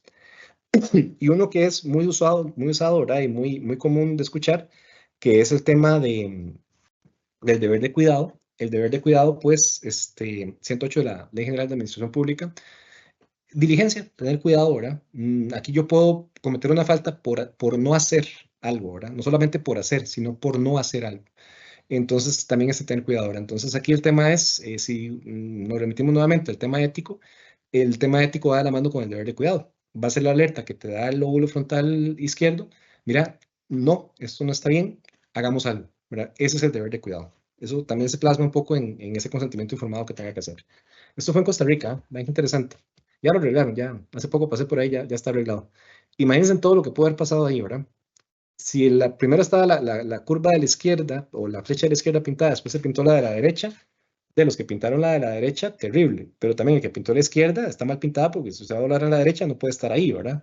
Si fue al revés, entonces el equipo que llegó después, que pinta la curva, la flecha de la izquierda, no solamente la pinta en un lugar equivocado, sino que la pinta sabiendo que está la otra. Aquí de todo, ¿verdad? Probidad, deber de cuidado, neuroética, terrible. ¿Eh? Tampoco es correcto, muchachos, decir que yo solo sigo órdenes, ¿verdad? El hecho de seguir órdenes, primero que todo, no, si la orden es incorrecta, recuerden incluso la misma Ley General de Administración Pública manda a desobedecer una orden cuando esta es abiertamente contraria a las buenas prácticas, costumbres éticas y la legalidad, ¿verdad? Que te manden a pintar una flecha de estas que puede incurrir en un accidente, claramente puede haber ahí hasta un tema de responsabilidad civil y cuidado si no penal, ¿verdad? Dice, si hay lesiones, aquí hay una culpa indirecta, ¿verdad? Claramente puede haber una culpa indirecta. Entonces, tener mucho cuidado con esto porque las acciones pueden ser, aún en seguimiento de indicaciones expresas, pueden llevarme a un cometimiento de una falta ética que radica en algo moral y que eventualmente me puede afectar. Dentro del concepto de incumplimiento ético y moral, ¿verdad? Recordemos que cuando cometemos un hecho dañino, ¿verdad? Dañino, perjudicial, un hecho que va contrario a la norma social, a la norma moral, un hecho que está en contra, ¿verdad? De los preceptos que la institución o que la misma ley me pide. Yo puedo tener entonces, al fin y al cabo, puedo cometer el hecho con culpa, con dolo o con dolo eventual.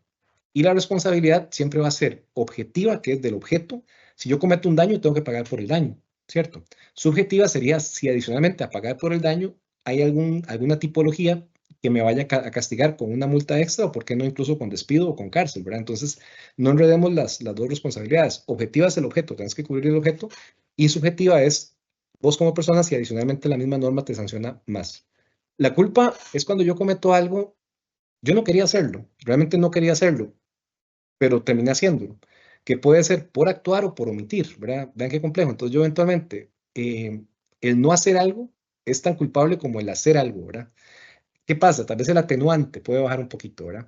Desde el punto de vista neuro, muchachos, la culpa no es intencional, lo cual quiere decir que no hay una decisión. O sea, no pareciera haber tanta activación del lóbulo frontal, sino pareciera ser un poquito más lóbulo temporal. Sin embargo, aquí viene el tema de que la culpa como tal tiene que no ser intencional, ¿verdad? ¿Cómo pruebo yo eso? Qué complicado, ¿verdad? Pero técnicamente la culpa, desde el punto de vista neuro, no es una decisión. Entonces no se activa tanto el lóbulo frontal, sino más bien el lóbulo temporal, que es memoria. El dolo sí, el dolo es con toda la mala intención, ¿verdad? Con toda la intencionalidad. Yo conocía el resultado, aún así sigo con la intención y cometo. Por supuesto aquí que el grado de reproche va a ser mucho mayor, va a ser mucho más fuerte y me va a castigar más, ¿verdad? El dolo sí es una decisión. El dolo sí utiliza el lóbulo frontal. Y el dolo sí te va obviamente, a agravar la pena y a agravar el reproche que te vayan a dar. Y el dolo eventual es muy interesante porque el dolo eventual es, yo no tenía la intención del resultado, pero yo sabía que podía pasar.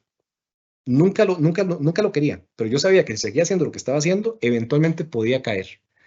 Eso se conoce como dolo eventual y ahí es un tema mixto entre lo que es una decisión no consciente. Usted nunca quiso que eso pasara, pero usted sabía que podía pasar y aún así decidió continuar. Entonces es un lóbulo frontal derecho con un poquito de lóbulo temporal. Es muy curioso ahí la decisión. Claramente en cada una el grado de reproche puede ser mayor o puede ser menor, ¿verdad? Obviamente en el dolo va a ser mucho mayor porque usted lo hizo con toda la intención del caso y ahí claramente vas a caer en un tema de intencionalidad y vas a caer en un tema donde te van a reprochar un poco más. la famosa lámina, ¿verdad? Esta lámina es bastante famosa. Vean, aquí hay dos equipos, los dos equipos son culpables. Sin embargo, el equipo de la derecha es menos culpable. Y vean el que está a la derecha, está muerto de la risa, ¿verdad? Porque él sabe que de todos quizás es el que menos culpa tiene. Él seguía órdenes, venía haciendo las cosas más o menos bien, venía en la línea del túnel, venía con la línea del tren al lado de la montaña, no pega con la montaña, y las maderas que se llaman traviesas, las traviesas vienen bien pegadas, ¿verdad? Vean el otro lado se ven más preocupados. La línea viene en una dirección diferente al túnel, y la línea se estrella directamente contra la montaña, y las traviesas están mal pegadas, están separadas. Entonces, aquí sí hablamos un tema de culpa, donde el grado de reproche es diferente, dolo, habría que ver si hubo intención o no. Incluso uno podría decir, vean la cantidad de rayitas que salen del capataz de la izquierda y la cantidad de rayitas que salen del de la derecha. Uno podría pensar que hay más preocupación, lo cual quiere decir un poco más de activación ética en el lóbulo frontal del lado izquierdo, más cortisol, más adrenalina, mientras que del lado derecho, pues no es que no haya, pero hay un razonamiento un poco más moral en el sentido que se siguieron las normas más o menos apegadas a lo que había que hacer, ¿verdad? Entonces ahí tenemos ese tema, pues, interesante, ¿verdad? Algunas aplicaciones a nivel ético, ¿verdad? Que son las que se previenen desde el punto de vista de neuroética. Todo el tema de servicios profesionales camuflados como, o más bien, relación laboral camuflada como servicio profesional, ¿verdad? Esto no se da mucho en el sector público, pero lamentablemente se ha venido dando, ¿verdad? Que se contrata personas externas para hacer un trabajo, pero terminan cayendo en una relación laboral y se traslapan como servicios profesionales. Ahí hay un análisis de fondo para hacerlo y eso hay un grado de culpa bastante alto y un grado de intención bastante alto, ¿verdad? Sobra decir que si es relación laboral, ¿verdad? Y no se puede camuflar nunca una relación laboral de esa manera. El dumping en el sector público es muy complicado porque es vender por debajo del costo o evitar caer en costos para tener una ventaja injusta. Esto se puede dar tanto en prestación de servicios como en atención de usuario, ¿verdad? Cuando en aras de ahorrar algo, no se usa bien, no se da bien el servicio y se causa un daño a la persona. Es un dumping muy diferente a lo que es dumping en el sector privado, que es básicamente vender por debajo del costo, pero existe el tema, ¿verdad? Ahí igual, desde el punto de vista ético, es la valoración racional que la persona puede hacer. Competencia desleal, sí, ¿verdad? Hablar mal llámese la competencia, o hablar mal del compañero, o hablar mal de otra persona, esto es una decisión racional. Eso es muy interesante porque por hablar mal de otra persona no puede nunca alegar uno que no hubo dolo, ¿verdad? O sea, hay una decisión completa, absolutamente estructurada, lóbulo frontal derecho, lóbulo frontal izquierdo. La colegiatura es un tema totalmente racional, o sea, es un cumplimiento sine qua non, tiene que estar, es un tema ético y un tema moral. Uno diría, ¿por qué ético? Si yo, no, yo considero que no, ok, está bien, consideramos que no, pero en el momento que yo acepto la función pública, acepto un precepto que es estar colegiado. Entonces, desde el punto de vista de mi condición como profesional, no en ética fundamental, sino ética profesional, sí estoy obligado a colegiarme, indiferente de que trabaje o no trabaje en el sector público. Y también la norma usualmente dice que es obligatorio estar colegiado, incluso en ciencias económicas. En las ciencias económicas uno revisa el código del colegio y dice que es obligatorio estar colegiado, sector público, sector privado. La evasión, por supuesto que no, ¿verdad? Desde el punto de vista público, todavía con más razón, todo lo que es aquí sí peculado, ¿verdad? Desvío de fondos, eso es un delito fuerte y es totalmente intencional. Temas de corrupción, por supuesto, la corrupción, muchachos, al fin y al cabo es muy curioso porque la corrupción es una activación entre la amígdala, la ínsula, el núcleo accumbens y una generación de dopamina a más no poder. Esa sensación de deseo, ¿verdad? De deseo de algo más y de serotonina rápida. Tener por tener sin ver el proceso. Entonces, la corrupción no solamente hay un tema legal, sino que neuralmente te cambia radicalmente toda la percepción de la realidad. Deber de informar. Recuerden que también en el sector público yo tengo el deber de informar una situación que es contraria a la norma social y la norma moral. No solamente cumplir la ley, sino también informar. Tengo situación de garante. Recuerden que como funcionario público también, dependiendo de la posición, somos garantes de la prestación de un servicio o la exigencia de una conducta. Entonces, esa condición de garante me obliga a prevenir. Hay todo un tema ahí, ¿verdad? Porque pueden haber sanciones por falta de prevención, que es falta del deber de cuidado. Y algo que ha tomado mucha fuerza últimamente, lamentablemente, es la copia indebida. 366, 368 del Código Penal. No sé si sabían, pero la palabra plagio en el Código Penal, plagio es someter a servidumbre a una persona, o sea, esclavitud. Copiar y pegar se llama copia indebida. Ese es el delito, copia indebida.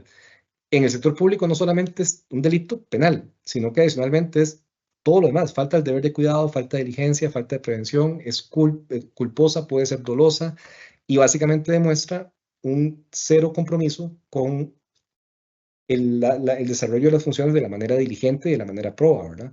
Entonces, mucho con eso han habido bastantes casos últimamente de funcionarios que copian y pegan. Y es que en todo lado, ¿verdad? O sea, en todos los poderes, en instituciones de funcionarios que copian y pegan y, pues básicamente se les abre un proceso y pueden ser hasta despedidos porque es un tipo penal, ¿verdad? Al final, entonces, pues mucho cuidado con eso. ¿Qué sanciones? Ya con esto voy finalizando. Administrativas son las primeras, ¿verdad? Las que diga internamente el reglamento. Estas son sanciones estrictamente de la institución como tal y son con base en el reglamento que la institución plantee.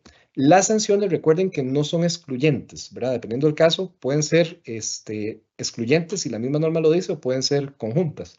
Laborales, que puede llegar hasta despido, suspensión, despido sin responsabilidad, puede ser terminación temporal del contrato, suspensión temporal del contrato. Las civiles van a ser básicamente dinero, daños y perjuicios. Daños es lo que ya sucedió, perjuicio es lo que viene después del daño. Y en algunos casos, si hay tipo penal, pues pueden haber cárcel, ¿verdad? Cárcel o días multa, que días multa al final es pagar, ¿verdad? También pueden ser conmutables, ¿verdad? Dependiendo de la sanción o del delito o de la infracción, no necesariamente la persona va a la cárcel si eventualmente paga, ¿verdad? O eventualmente no lo despiden si cubre los daños. Eso ya depende de la sanción y depende de lo que la misma normativa diga, ¿verdad? Cierro con este señor. La excelencia moral es el resultado del hábito.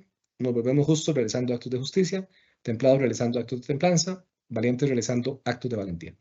Al final, la ética, vean que es algo personal, pero y puede ser un poco ilusorio, incluso puede ser un poco soñador, pero si no tenemos ética para actuar, si nosotros mismos no creemos en lo que hacemos, nadie lo va a hacer por nosotros, ¿verdad? Y nadie nos va a decir si algo está bueno o está malo, si nadie se dio cuenta.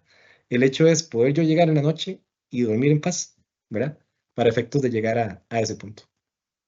De mi parte, muy agradecido, espero que haya sido de provecho y muy agradecido por el espacio. Muchísimas gracias a don Juan Diego. Ha estado sumamente interesante el tema, ¿verdad? Cómo combinar todos los aspectos de neuro con la parte ética. Y nuestros participantes han estado también muy activos por el chat. Entonces, voy a darle el espacio a doña Silvia. Ella es la coordinadora de la Comisión de Ética y Valores del Ministerio de Educación Pública, quien va a guiar este espacio de comentarios y preguntas. Adelante, doña Silvia.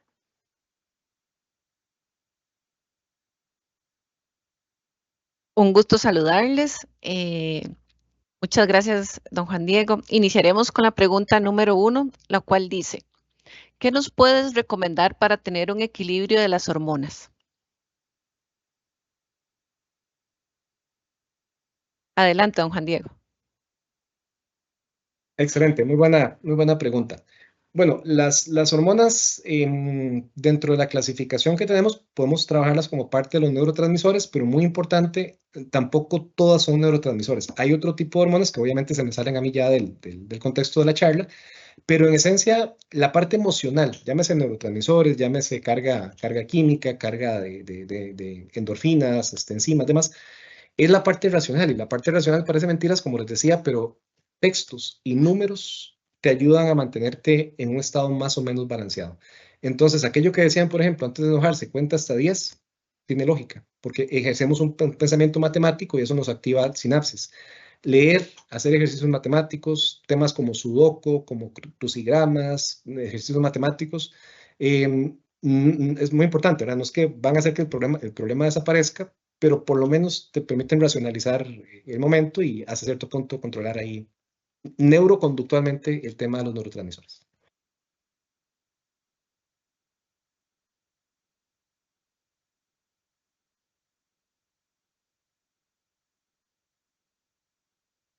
Muchas gracias, doctor. La siguiente pregunta dice así, es un comentario y tiene una pregunta incluida.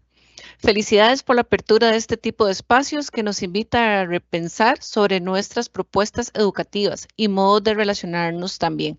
Consulto, ¿cuál es el papel del nervio vago y la microbiota con la función sináptica?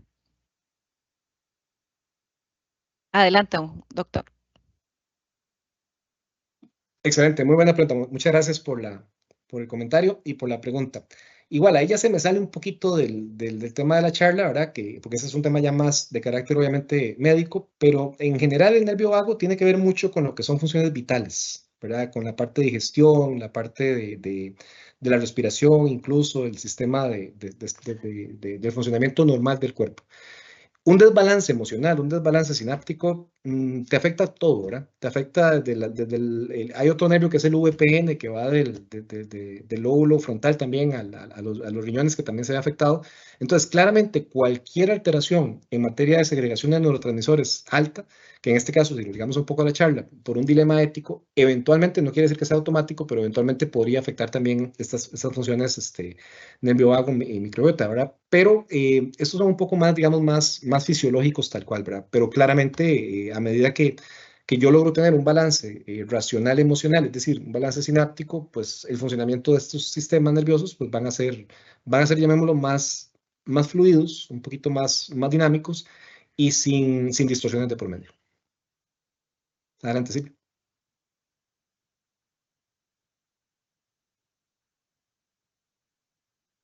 Muchas gracias, doctor. La siguiente pregunta dice así.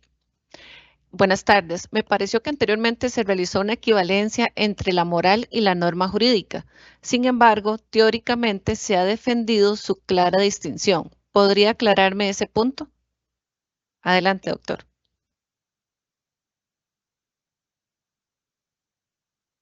Excelente pregunta, muy buena.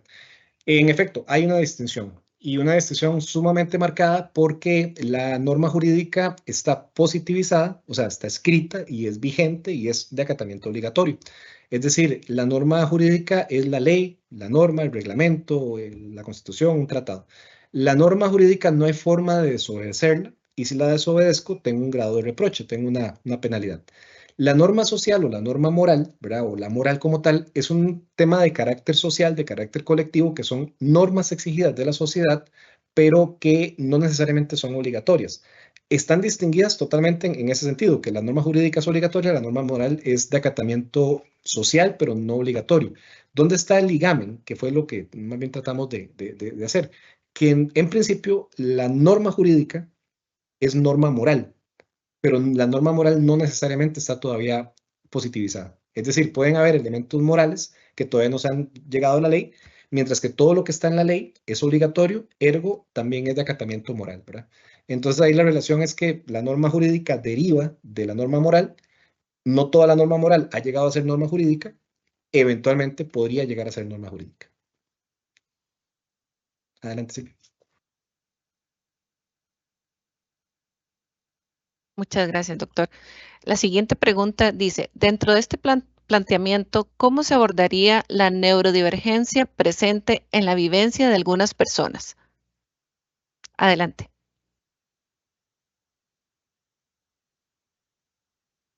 Buenísima pregunta. Esa estaba seguro que le iban a hacer. Estaba segurísimo que le iban a hacer. Sí, la neurodivergencia es básicamente, para poner en contexto, personas con capacidades neurales o funcionamientos neurales pues diferentes, ¿verdad? A lo que de mala manera se llama normal, entre comillas, pero que son funcionamientos que son muy evidentes y que son funcionales también, ¿verdad?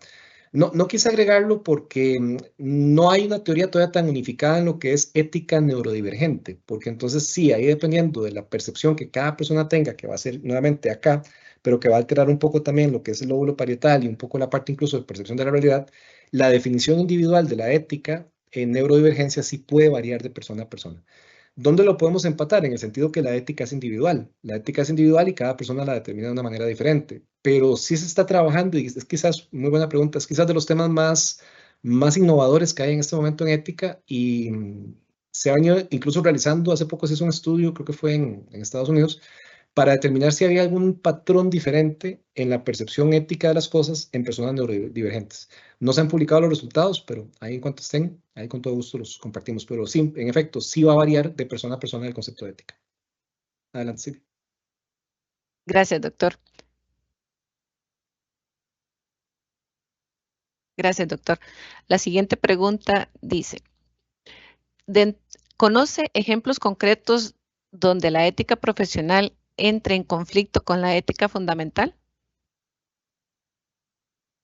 Adelante, don Juan Diego. Excelente pregunta. Sí, sí tengo, y aquí en Costa Rica. Tengo un caso particular donde incluso yo estuve un poco involucrado en una institución pública de educación. No voy a decir el nombre, me la voy a reservar, por supuesto, pero existe un privilegio bastante exagerado, pero bastante exagerado que literalmente están los que sí son válidos, que es por carrera, que es porque te esfuerzas, porque estudias algo, ¿verdad? Pero este literalmente es por llegar temprano y te dan un extra, ¿verdad? O sea, una cosa así. No, no es precisamente eso, pero quiero que se hagan una idea más o menos de cómo puede ser. Caso donde varias personas quisieron renunciar y no los dejaron porque si ellos renunciaban a ese privilegio, habrían paso a que eventualmente se podía cuestionar el privilegio y no los dejaron renunciar. Vean qué complejo. Entonces, bueno, ahí se los dejo. Se los dejo nada más para valoración. Adelante.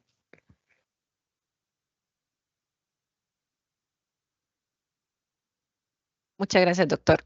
La siguiente pregunta dice así. Una duda a raíz de lo planteado. ¿Cómo se solventa la duda de la atención de que impera en el actuar de las personas, la libertad o el determinismo? Adelante, doctor. Excelente, buenísima la pregunta y este tema, el concepto del determinismo conductual, determinismo humano, es básicamente hasta qué punto yo tengo libre albedrío o hasta qué punto, debido a normas programáticas cerebrales, de ya soy como soy. Al final esto es muy bueno, esta pregunta está muy bien hecha porque, ¿qué quiere decir esto? Si realmente, desde el punto de vista determinista, tenemos sistemas que ya vienen previamente diseñados en el cerebro, de hasta qué punto realmente podemos decidir ser o no ser, hacer o no hacer, ¿verdad? Que es un poco una teoría que se trajo abajo en los años 90, que era la teoría del gen del mal, ¿verdad? Que la gente nacía con un determinado circuito cerebral o un gen particular que hacía que fueran malas. La neurociencia y la neuroconducta particularmente no es determinista. El hecho que existan determinados sistemas de circuitos neurales o de comportamiento no quiere decir que la persona pierda su capacidad de decidir. Al fin y al cabo, vean que el lóbulo frontal, por eso le damos tanto énfasis hoy, es el que te toma la decisión final. Entonces, aunque el procesamiento de la información más o menos puede tener ciertos elementos estructurales, la decisión final es del individuo, es de la persona. Y si le quitamos el libre albedrío, si le quitamos la libertad de actuar a una persona, le quitamos lo más esencial, que es el ser humano, que es la decisión, que es el libre albedrío. Ese es el derecho fundamental del ser humano. Usted puede decidir creer, no creer, hacer, no hacer, equivocarse, no equivocarse, y eso no hay, o sea, no hay forma de que una persona lo pierda. Al fin y al cabo, no es... si bien es cierto, la crianza, factores de la niñez y todo ese tema afectan mucho cómo es la persona siempre puede decidir no ser igual, ¿verdad? O sea, la persona, el hecho que haya crecido en un entorno donde veía a sus papás peleando y maltratándose, no quiere decir que tenga que copiarlo, ¿verdad? Va a tener que luchar un poco fuerte para no copiar ese patrón, claro que sí, pero siempre puede decidir. Entonces, buenísima la observación, la neuroconducta no es determinista, podríamos decir que es un cuasi determinismo en los sistemas, en los circuitos, pero esos circuitos al final derivan en una decisión y esa decisión es lo que nos hace ser seres humanos al final. Y sin esa decisión, ¿para qué tan siquiera molestarnos en lo que es ético, no? Porque estaríamos predestinados a todo. Y eso nos quita el libre albedrío, ¿verdad? Adelante, Silvia.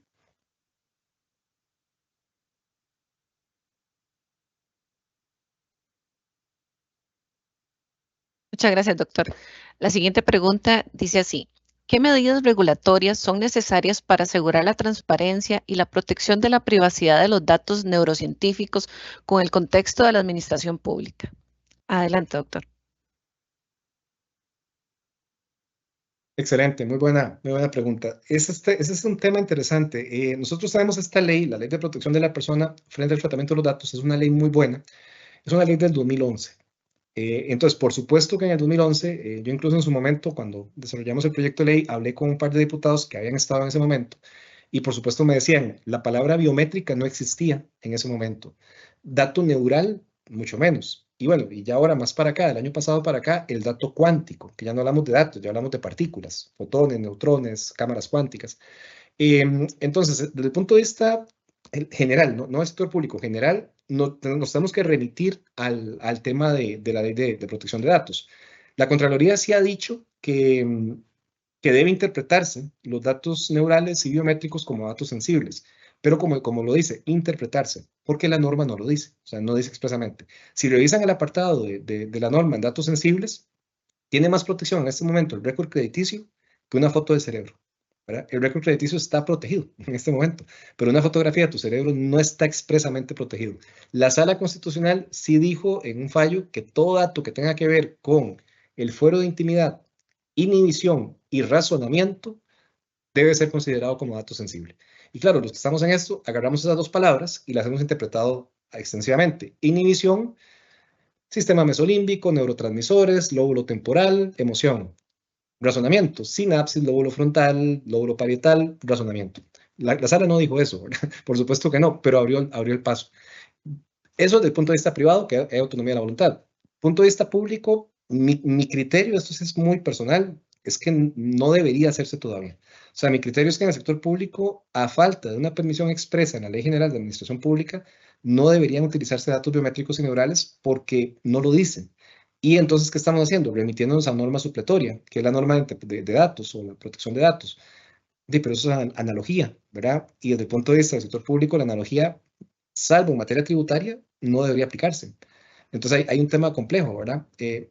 Es hilar un poco delgado, pero en el momento que haya un problema, la persona, el funcionario público que utilice datos biométricos, es muy probable que tenga un problema porque la ley no se lo permite expresamente. Entonces, de momento, creo que hay un punto ahí para pensar en adicionar a la ley de administración pública, eso no lo incluye el proyecto de ley, que es eso que en el sector público se permita utilizar expresamente datos biométricos. De momento, claro, habrá gente que piense diferente, pero mi consejo sería, preferiblemente en este momento, salvo una situación muy particular, con un consentimiento informado de las personas y firmado expresamente, es mejor no utilizarlo en el momento.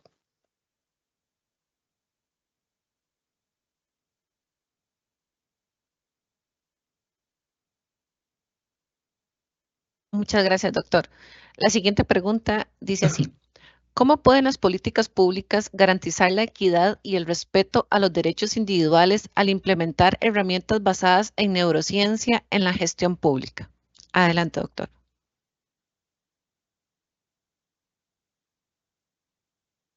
Excelente, muy bien. El tema de los datos, nuevamente, si se puede discriminar por temas que son evidentes, como es la edad, el género, preferencia, temas políticos, temas de ideología económica, imagínense en lo que se puede hacer con datos biométricos y neurales. O sea, imagínate el grado de discriminación en el que se puede caer si yo tengo una fotografía de dos personas en una entrevista de trabajo neural, donde una persona me aparece con el cerebro que vimos en estado de depresión y otra con el cerebro, entre comillas, normal. Por supuesto que eso puede derivar en un tratamiento desigualitario, en una discriminación. Me atrevo a decir que ni siquiera es pasiva, es una discriminación activa directa, ¿verdad? Por una condición de salud, en este caso. Entonces, es vía norma, porque si lo hacemos vía interpretación, va a quedar muy abierto a la persona que aplique la tecnología en ese momento y va a quedar muy abierto al operador del derecho que lleve ese caso en ese momento. Entonces, como un juez te puede interpretar que son datos sensibles y que no pueden trabajarse, otro juez te puede decir que como la ley no lo dice expresamente, tampoco son datos sensibles, a pesar de que la corriente ha sido a proteger este tipo de datos. ¿Qué podemos utilizar ahorita para temas de equidad, de derechos individuales? De considerar el concepto, primero que todo, ahí los llamaría a investigar un poco, el tema del neuroderecho, que es una de las ramas más nuevas que hay, que es precisamente el derecho a la libre y privada neuralidad. O sea, lo que pasa en el cerebro es privado, ¿verdad? No, nadie puede, vean qué increíble lo que voy a decir, nadie puede leer mi cerebro. Esto hace apenas unos 10 años, yo lo decía en charlas y la gente se reía, ¿verdad? Y vean cómo estamos. A hoy ya no estamos hablando ni siquiera de neuroderecho, ya hablamos de derecho neurocuántico, porque ya el año pasado se lanzaron tecnologías que no solamente toman fotografía de tu cerebro, sino un perfil de tus partículas interactuando con el entorno. Entonces ya hablamos de derecho neurocuántico, donde son datos de partículas entre datos, o sea, a ese nivel estamos, ¿verdad? Entonces el tema es vía norma, o sea, aquí la única manera de asegurar esto es vía norma y muy importante, no es regular por regular, tampoco es regular para caer en una inacción, no es prohibir, más bien al contrario, es permitir expresamente, establecer mínimos de protección, proteger los datos, asegurar cómo se van a guardar, explicarle bien a la persona en qué consiste un neurodato y utilizarlo únicamente para fines que sean de carácter apegados a la norma, morales, y que la persona sepa lo que estamos tomando, ¿verdad? Mientras que lo dejemos a la interpretación, habrá gente que lo haga de manera correcta, habrá gente que lo haga de manera incorrecta. Adelante.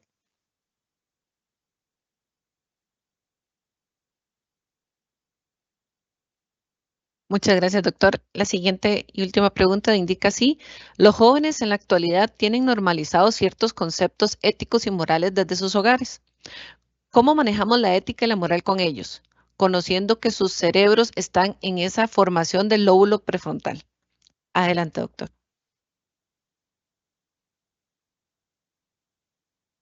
Buenísima la observación. En efecto, el tema del desarrollo. Ahí no vamos a discutir hasta qué edad, porque hay de todo, ¿verdad? Hay quienes dicen que hasta los 20, otros que dicen a los 18, otros a los 16. Entonces, pero sí es cierto, los jóvenes y particularmente los niños están en desarrollo de no solo el lóbulo frontal, de todo el cerebro y todavía aprendiendo. El tema acá, el hecho que todavía esté en desarrollo no implica que no esté absorbiendo, ¿verdad? El cerebro sigue absorbiendo y más bien está en una etapa donde se va definiendo como persona y va definiendo la realidad. Más bien al contrario, creo que aquí hay una obligación grande, un privilegio enorme, ¿verdad? Que es trabajar con niños y jóvenes, porque mucho de lo que se les pueda decir ahí va a marcarlo por vida, ¿verdad? Para bien o para mal. Entonces, al final, esos preceptos básicos bueno, aquí obviamente habrá gente escuchando la charla que es especialista en el tema de pedagogía y niños, ¿verdad? Pero en este momento lo que sí les puedo decir es cuando cualquier cosa que se le muestre a un muchacho de lo que es correcto, incorrecto, lo que es el tema, tal vez no técnico, sino con ejemplos, ¿verdad? De pronto, lo que es bueno, lo que es malo, entre comillas, con base en sus creencias, eso lo va a marcar de por vida. Y trabajar con niños, bueno, ahí cada quien pues lo verá si es visual, si es kinestésico, si es auditivo. El tema de los ejemplos para plasmar lo que es un concepto de ética, ¿verdad? Aprender con películas, aprender con imágenes, con fotografías, ayuda mucho. Y ahí claramente no es lo mismo trabajar con jóvenes que trabajar ya con adultos, que en buena teoría ya uno tiene cerebro más o menos funcional, ¿verdad? Y pues ya entendés un poquito más a fondo, ¿verdad? El tema de ejemplos, el tema de ejemplificación y el tema de entender que el impacto que generamos es bastante más profundo. Adelante, sí.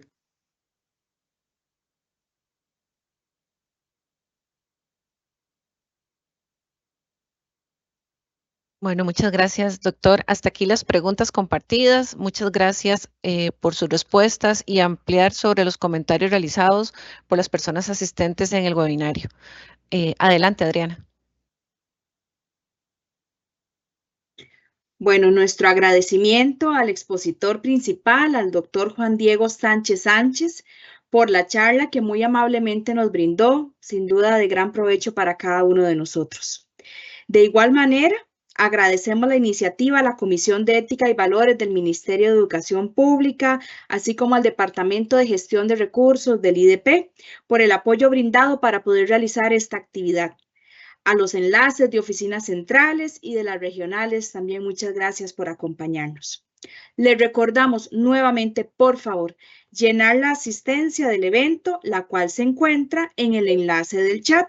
Recordarles que este webinario está siendo grabado y se subirá al canal de YouTube del IDP. De esta manera, damos por concluida esta actividad y reiteramos nuestro agradecimiento. Que tengan un excelente día.